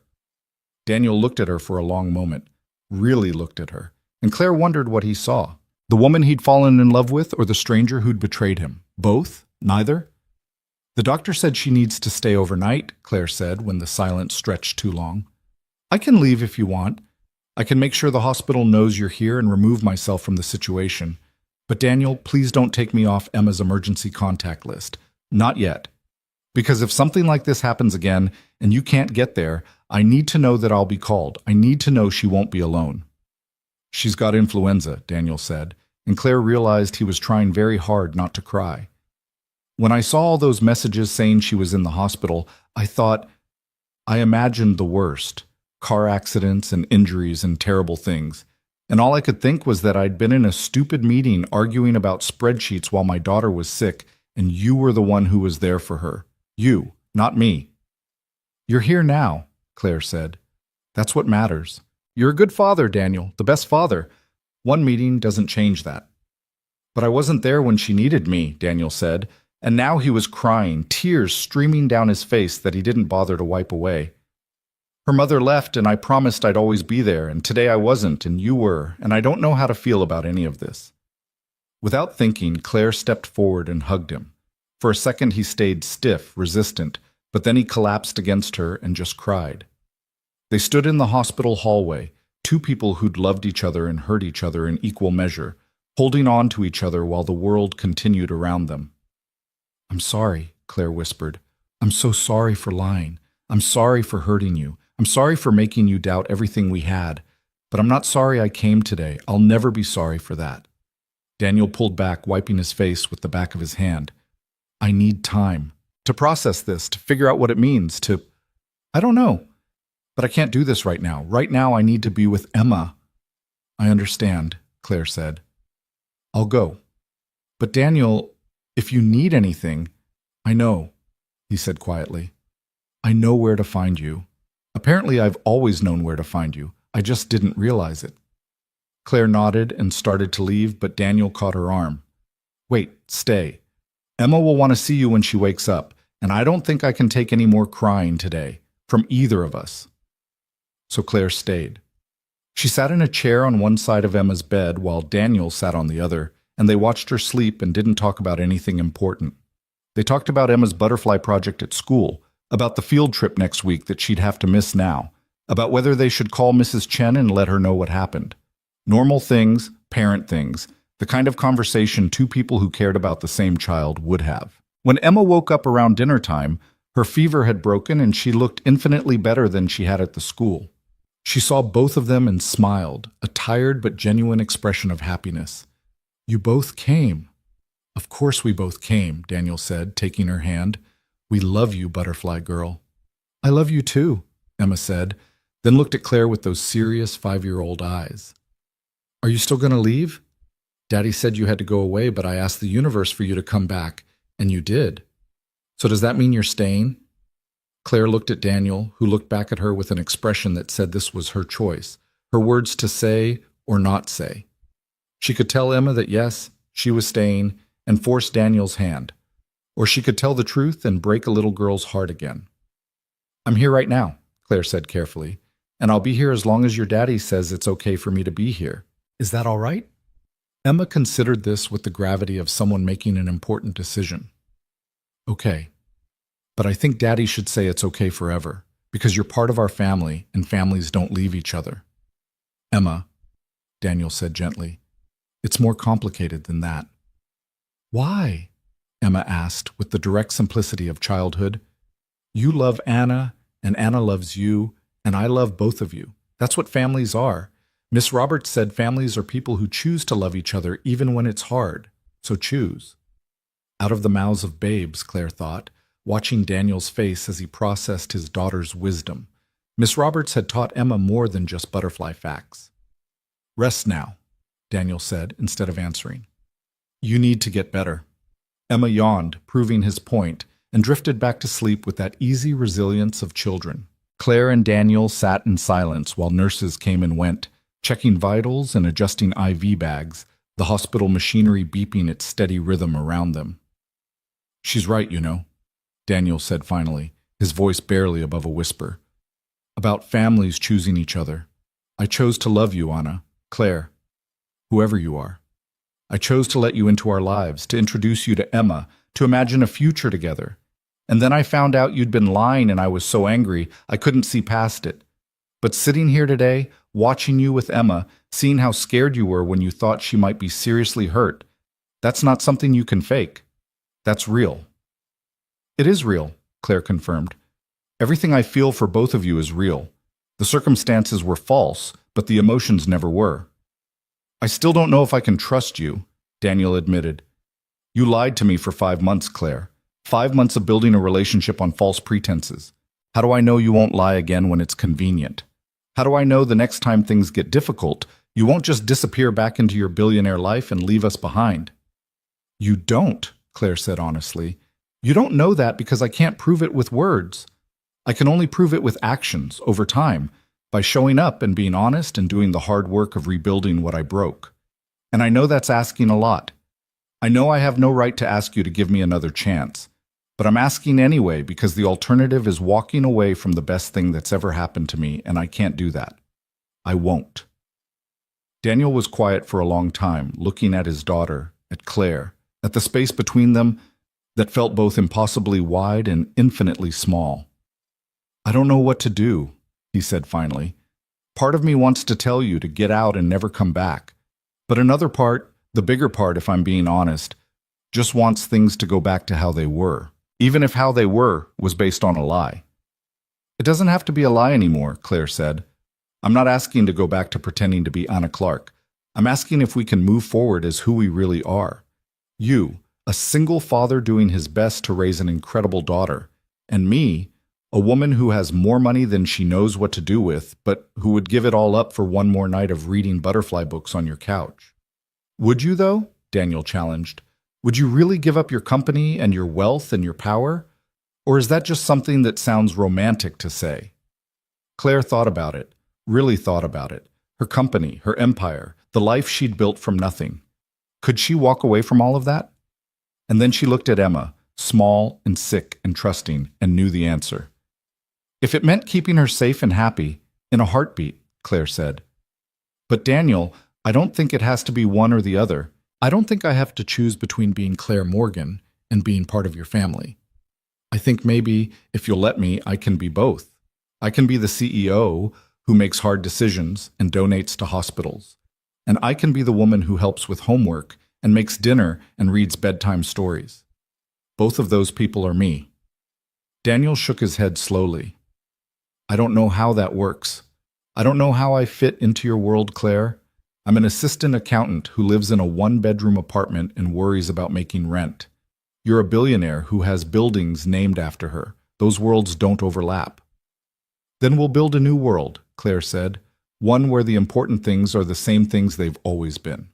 Emma's happiness, your peace of mind, butterfly books and park visits and conversations that matter. We'll figure out the rest as we go. I need time, Daniel said again. I need space to think about this without Emma's fever and hospital rooms and emergency phone calls. I need to process everything and figure out if I can really trust you again. I understand, Claire said, standing up. She pulled a business card from her purse and set it on the table beside Emma's bed. This has my direct number, not the office line, not my assistant, me. Call me if you need anything, if Emma gets worse, if you need help, if you just want to talk. I mean it, Daniel. Anything. She leaned over and kissed Emma's forehead gently, breathing in the smell of little girl and hospital soap and something indefinably precious. Then she straightened and looked at Daniel one more time. I love you both, she said simply. That's the truest thing I've ever said. Whatever you decide, whatever happens next, that won't change. She left before he could respond, walking out of the hospital into the cool evening air, still wearing her business clothes, still playing the role of Claire Morgan, even though she felt more like Anna Clark than she had in days. Her driver was waiting, patient and professional, and drove her back to her penthouse without being asked. That night, Claire sat in her empty apartment and waited for her phone to ring. It didn't. Emma would recover and go home, and Daniel would make his decision, and Claire would have to live with whatever that decision was. She'd gambled everything on a lie, and then tried to win it back with the truth. Now all she could do was wait, and hope that love was enough to bridge the gap between two worlds that had never been meant to intersect. Outside her window, the city sparkled with a million lights, each one representing a life being lived, a story being told. Somewhere out there, 17 blocks away, a man was sitting by his daughter's hospital bed and trying to decide if he could forgive the woman who'd loved him under false pretenses, but shown up when it mattered most. And Claire, alone in her tower, could only hope that when morning came, she'd still have a chance to be part of their story. 4 days of silence felt like 4 years. Claire went through the motions of running her empire while her phone sat on her desk like a bomb that might or might not explode. She'd check it compulsively between meetings, during conference calls, in the middle of the night when sleep wouldn't come. No messages. No calls. Nothing from Daniel except the deafening weight of his absence. Emma had been discharged from the hospital the day after Claire left, according to the brief update Dr. Chen had provided when Claire called to check. The little girl was recovering well, fever gone, eating normally, back to her cheerful self. Daniel had thanked the hospital staff profusely and left with his daughter, and that was the last Claire had heard. She'd honored his request for space even though it was killing her. No drive-bys of his apartment, no calls to the school to check on Emma, no texts asking how they were doing. Just silence and waiting and the constant ache of missing two people who'd become her entire world in the space of 5 months. On the 5th morning, Claire was reviewing quarterly reports when her assistant buzzed. Ms. Morgan, there's a Daniel Reed here to see you. He doesn't have an appointment, but he says it's personal. Claire's heart stopped, then started again at double speed. Send him in. She stood up, smoothed her skirt, and tried to prepare herself for whatever was coming. Daniel walked through the door looking tired but determined, wearing the same work clothes he'd worn to their first date minus the coffee stain, his expression unreadable. Hi, he said, stopping a few feet from her desk. "Hi," Claire replied, and hated how uncertain her voice sounded. "How's Emma?" "She's good. Back to normal, mostly. Still tired easily, but the doctor said that's normal for a few more days." He shifted his weight, clearly uncomfortable. "She's been asking about you every day, multiple times a day." "When is Anna coming back? Why can't we see Anna? Did Anna stop loving us?" Claire's chest tightened. "What did you tell her?" "The truth," Daniel said, "that Anna's real name is Claire, and that we're trying to figure some things out, and that sometimes grown-ups need time to think about important decisions." He paused. "She asked why you lied about your name. I told her that sometimes people are scared that others won't like them for who they really are, so they pretend to be someone else. She said that was silly because butterflies don't pretend to be different butterflies.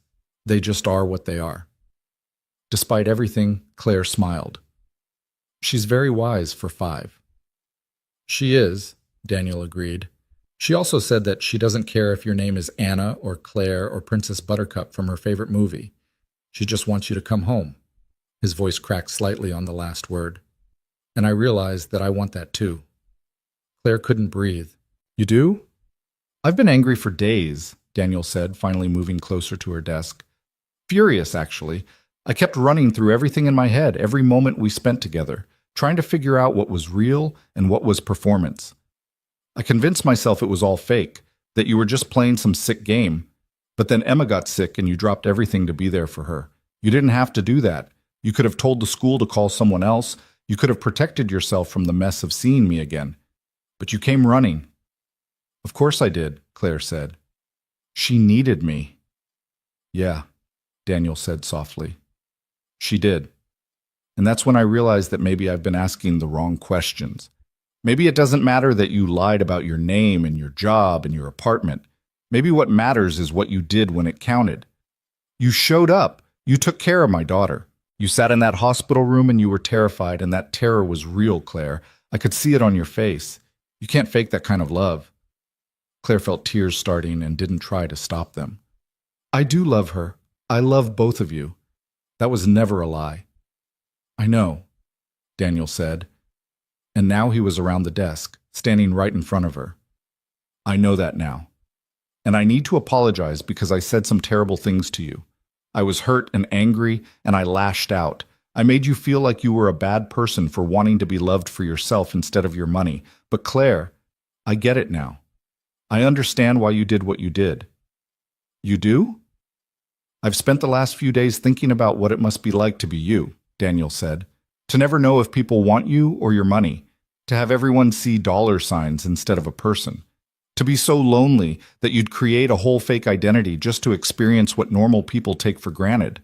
That's not playing a game, Claire. That's survival. And I'm sorry I made you feel like a monster for trying to survive." Claire was fully crying now, tears streaming down her face that she didn't bother to wipe away. "I should have told you sooner. I should have been honest from the beginning." "Maybe," Daniel said, "or maybe you needed time to trust that I'd see you and not your bank account. And I think I proved that I did, didn't I? I fell in love with Anna Clark, administrative assistant, woman who worried about making rent and wore the same jeans twice a week. I fell in love with the person you actually are, not the persona you present to the world. That has to count for something." "It counts for everything," Claire whispered. Daniel took her hands, holding them gently. "I'm not going to pretend this is going to be easy. We have a lot to figure out. How we navigate the difference in our financial situations. How we explain this to Emma in a way she understands. How we deal with your public life and my very private one. But Claire, I want to figure it out with you, because these past few days without you have been miserable. And Emma cries every night because she misses you. And I realize that I'd rather have you as a complicated truth than live without you at all." "I'll do whatever it takes," Claire said desperately. "I'll sign prenups and set up trusts and keep our lives separate financially, if that's what you need. I'll step back from the public eye. Stop," Daniel interrupted gently. "I don't want you to be less of who you are. I don't want you to hide your success or pretend you're someone you're not. We did that already, and it didn't work. What I want is for us to be honest with each other moving forward. Complete honesty, even when it's hard, especially when it's hard. Can you do that?" "Yes," Claire said without hesitation. I can do that. I will do that. Then here's me being honest, Daniel said. I'm terrified. I'm terrified of your world and what it means for Emma. I'm terrified that one day you'll realize you've slummed it long enough and you'll go back to dating men who understand stock portfolios and country clubs. I'm terrified that I'll never be able to give you the kind of life you're used to and you'll resent me for it. Daniel, Claire said, squeezing his hands, I've had that life. I've dated those men. They're boring and shallow, and they only wanted me for what I could do for them. You wanted me when you thought I was broke. You fell in love with me when you thought I could barely afford dinner. That's the life I want, the one where someone loves me for me, not for what's in my bank account. But we can't ignore what's in your bank account, Daniel said practically. It's there. It exists. And it's going to create imbalances and complications and situations where I feel like I'm not contributing equally. So we'll figure it out together, Claire said. We'll find a balance that works for both of us. Maybe I pay for the big things and you handle the daily expenses. Maybe we set up separate accounts and a joint one for household stuff. Maybe we see a financial counselor who helps couples navigate this exact situation. I don't know all the answers, Daniel, but I know I want to find them with you. Daniel pulled her close, wrapping his arms around her, and Claire felt something inside her settle for the first time in days. Emma wants you to come to dinner tonight, he said into her hair. She's been planning the menu for 2 days. Apparently we're having butterfly-shaped pasta and green beans because they're dragon food and chocolate pudding for dessert because you like chocolate. Claire laughed through her tears. I do like chocolate. How did she know? She's very observant when it comes to people she loves, Daniel said. So will you come? To dinner? To our apartment that you now know you probably own the building of? I don't own your building, Claire said. I checked. Different company. But yes, I'll come to dinner. I'd love to. They stood there holding each other in Claire's office with its expensive furniture and its view of the city. Two people from completely different worlds who'd somehow found each other despite everything working against them. When they finally pulled apart, Daniel wiped the tears from Claire's face with his thumbs, gentle and careful. We're really doing this? He asked. You and me? For real this time? For real, Claire confirmed. No more lies. No more pretending. Just us, figuring it out as we go. Just us, Daniel agreed and kissed her. It was different from their first kiss, deeper and more solid, built on truth instead of fiction. It tasted like hope and second chances and the promise of something real. That evening, Claire showed up at Daniel's apartment as herself for the first time. She'd changed out of her work clothes into jeans and a sweater, but they were jeans that cost $300 and a sweater that was cashmere.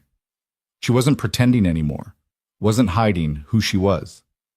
This was Claire Morgan, billionaire CEO, showing up for dinner with the man she loved and his daughter.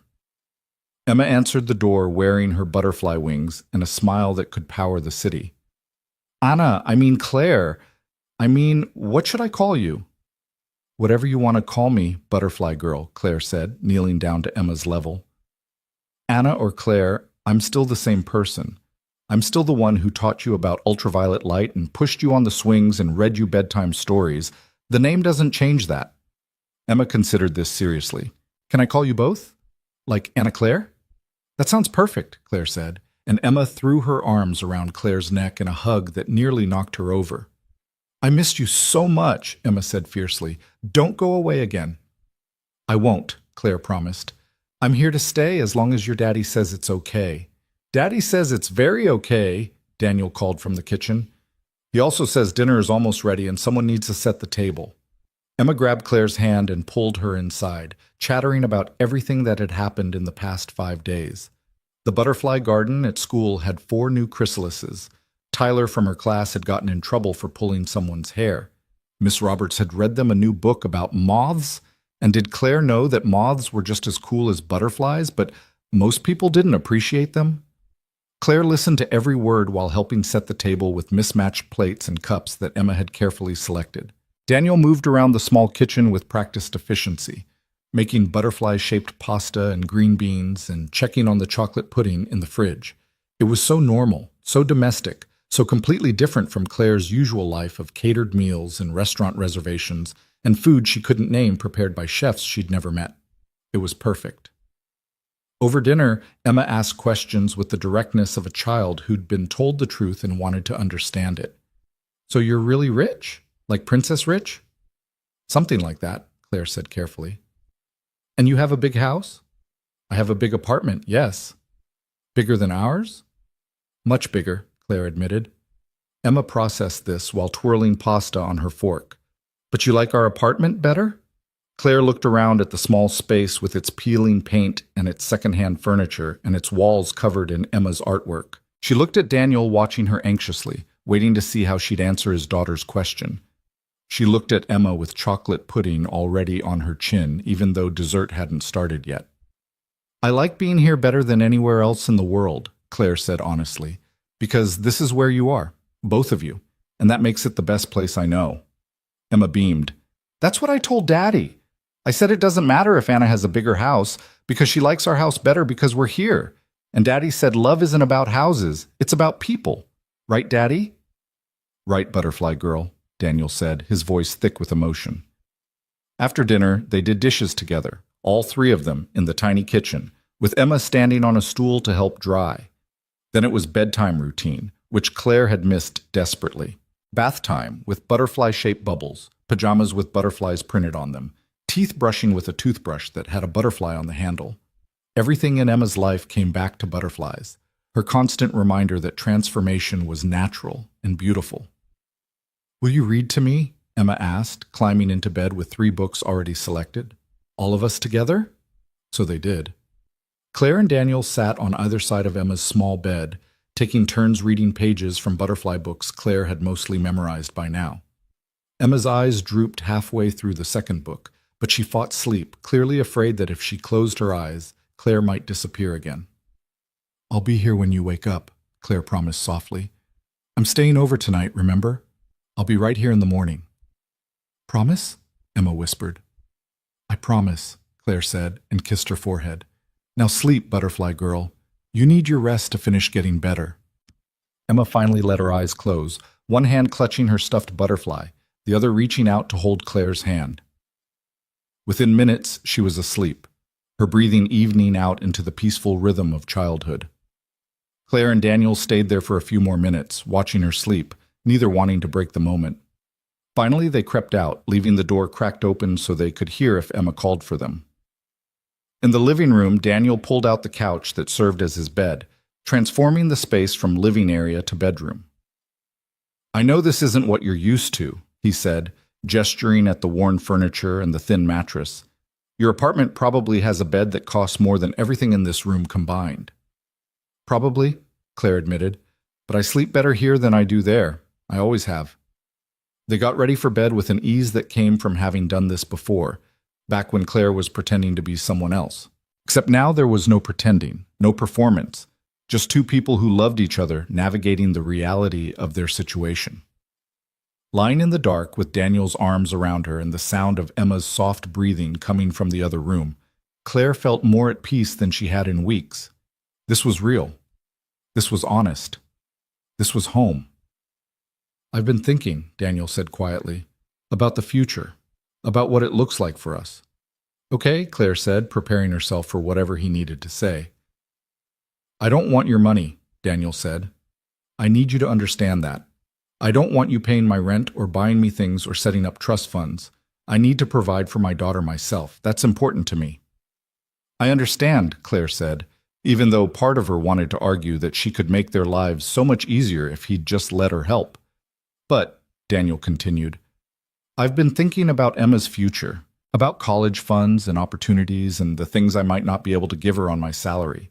And I realize that pride is one thing, but denying my daughter opportunities because I'm too stubborn to accept help is another thing entirely. Claire waited, letting him work through his thoughts. So here's what I'm thinking, Daniel said. We keep our finances separate for the most part. I pay my bills, you pay yours. We split expenses for things we do together in a way that's proportional to our incomes. But for Emma's future, for her education and opportunities, if you want to help with that, I won't say no. Because that's not about my pride. That's about her having the best possible chance at a good life. That sounds fair, Claire said carefully. And what about living arrangements? Your lease is up in 3 months. We were talking about finding a place together before everything happened. I still want that, Daniel said. But not one of your properties and not something I can't afford. Something in between. A place we can both contribute to, even if your contribution is bigger than mine. I need to feel like I'm building a life with you, not living in one you've built for me. We'll find something together, Claire agreed. Something that feels like ours. They talked into the night, working through the practical realities of combining their vastly different lives. Claire would maintain her penthouse for business purposes, for hosting events and meetings that required the impression of wealth and power. But she'd spend most of her time at whatever place they found together, the home they'd build as a family. They'd be honest with Emma about Claire's wealth, but raise her with the same values Daniel had been teaching her. That worth came from character, not bank accounts, and that work and integrity mattered more than money. There's one more thing, Claire said as they were finally drifting off to sleep. I want to do something with my money, something that matters. Okay, Daniel said sleepily. Like what? A foundation, Claire said, the idea forming as she spoke.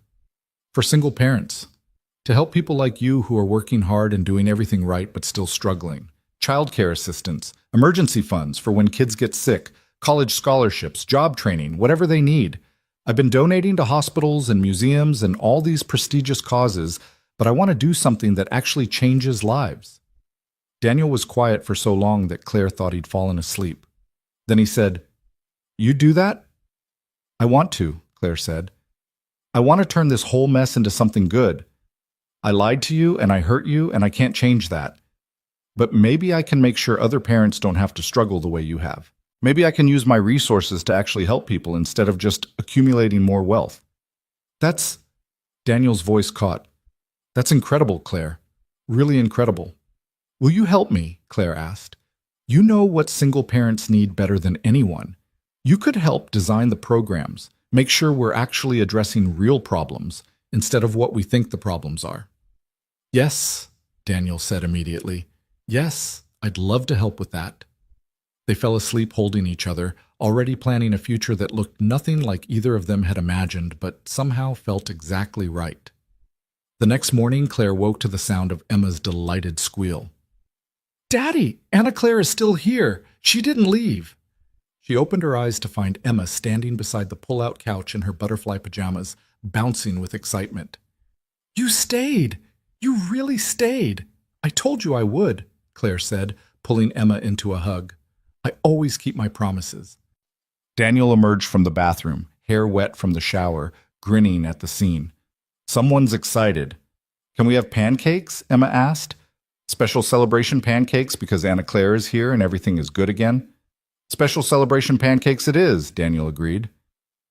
They made breakfast together, the three of them crowded in the small kitchen, and Emma insisted on helping, even though her help mostly consisted of making a mess with the batter. Claire had made pancakes in Daniel's kitchen before, but this time was different. This time she wasn't pretending to be someone else. This time she was just herself, making breakfast with the people she loved. Over pancakes shaped like butterflies because Emma insisted, they talked about the day ahead. Daniel had to work, but Emma's school had a half day. Claire offered to pick her up, and this time there was no awkwardness about it, no lies to navigate. Just a simple family arrangement. I have a board meeting this afternoon, Claire said, but I can move it if you need me to. Don't move your meeting, Daniel said. I can ask Mrs. Chen to watch Emma for a few hours. Your company is important too. But not more important than this, Claire said, gesturing at the three of them around the table. Not more important than being here when you need me. We know that now, Daniel said softly. You proved that when Emma was sick. But Claire, you don't have to choose between your work and us. We can make both work. And they did. Over the following weeks and months, they figured out how to blend their lives in a way that honored both of their realities. Claire kept running Morgan Industries with the same fierce intelligence that had built her empire, but she also left the office at reasonable hours and turned off her phone during family dinners. Daniel kept his job at Whitmore & Associates, refusing Claire's offers to set him up with something better, insisting that he needed to earn his own way. They found an apartment together in a neighborhood that split the difference between Daniel's world and Claire's, not luxurious by her standards, not struggling by his, just a comfortable 3-bedroom that felt like home the moment they walked in. Emma got her own room, which she immediately decorated with every butterfly-themed item she could find. Daniel and Claire shared the master bedroom, and the third bedroom became an office where they could both work when needed. Claire started the Single Parent Success Foundation 3 months after they moved in together, with Daniel as co-director and Emma as their unofficial mascot. They funded childcare centers and emergency assistance programs and college scholarships. They hired social workers who understood the real struggles of single parents because they'd been there themselves. Within a year, they were helping thousands of families across the city. Emma thrived. She remained obsessed with butterflies. But now she also had opportunities Claire's money could provide: science camps and museum memberships, and trips to butterfly conservatories around the country. But she also still had her public school friends and her neighborhood park and the grounded perspective Daniel insisted on maintaining. She grew up knowing that her family was different, that Anna Claire had more money than most people, but that love and character mattered more than wealth. On their 1-year anniversary of getting back together, Daniel proposed.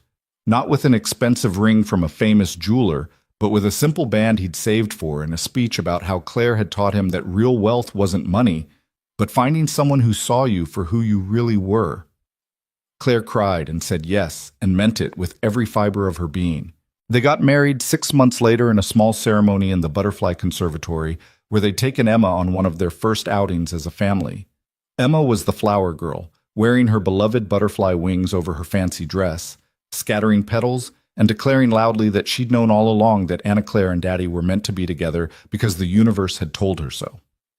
Standing at the altar, holding Daniel's hands while Emma beamed at them from the front row, Claire thought about the lie that had started everything. The fake profile, the cheap clothes, the apartment she'd never lived in, the salary she'd never earned. All of it had been false, a desperate attempt to find something real in a world that had always wanted her money more than her heart. But the love that had grown from that lie was the truest thing in her life. Daniel had fallen in love with Anna Clark, and then he'd chosen to love Claire Morgan, seeing both versions as the same person underneath the different names and circumstances. He'd looked past the wealth and the power and the empire to see the woman who just wanted to be loved for herself. And Emma, beautiful Emma, with her butterfly wings and her unshakable faith in magic, had taught them both that families were people who chose to love each other even when it was hard. That transformation was natural and nothing to be afraid of. That sometimes you had to build a chrysalis and completely change to show the world who you'd always been meant to be. The officiant pronounced them husband and wife, and Daniel kissed Claire like she was the most precious thing in his world, which to him, she was. Emma cheered and threw more petals and asked loudly when they could have cake. The small group of guests laughed, and Claire felt happiness so complete it almost hurt. Later, at the reception, Emma tugged on Claire's dress. "Anna Claire, can I ask you something?" "Anything, butterfly girl." "Are you happy you stopped pretending to be Anna?" Emma asked with the seriousness only children could manage. "Or do you miss it sometimes?" Claire knelt down to Emma's level, taking her small hands. "I don't miss it," she said honestly, "because I learned something important. I thought I had to pretend to be someone else to find love, but what I really needed was to find people who would love all of me. The parts that are Anna and the parts that are Claire. And I found them. I found you and your daddy, and you love me even when I make mistakes, and you love me even though I have too much money, and you love me just for being me. That's not something you can find by pretending." Emma nodded like this made perfect sense to her 5-year-old logic. "Like butterflies," she said. "They don't pretend to be different butterflies. They just are what they are, and that's what makes them beautiful." "Exactly like butterflies," Claire agreed, pulling Emma into a hug. "You're very wise, you know that?" "Miss Roberts says I'm going to be a scientist," Emma said proudly. "Or a magician. I haven't decided yet." "You can be both," Claire said. "You can be anything you want to be." "Can I be your daughter?" Emma asked, and Claire's breath caught. "I know you married Daddy, but that makes you my stepmom, and I don't like that word. Can you just be my mom? For real?" Claire looked across the reception to where Daniel was watching them, his expression soft with love and understanding. He nodded, giving her permission for this too, this final step in becoming a family. "I would be honored to be your mom," Claire said, and this time she was crying happy tears. "If that's what you want." "It's what I asked the universe for," Emma said matter-of-factly. "And the universe always listens when you ask for important things. Miss Roberts said so." That night, after the reception ended and Emma was asleep in Mrs. Chen's apartment because she'd insisted the newlyweds needed alone time to do wedding stuff, Claire and Daniel stood on the balcony of their apartment looking out at the city.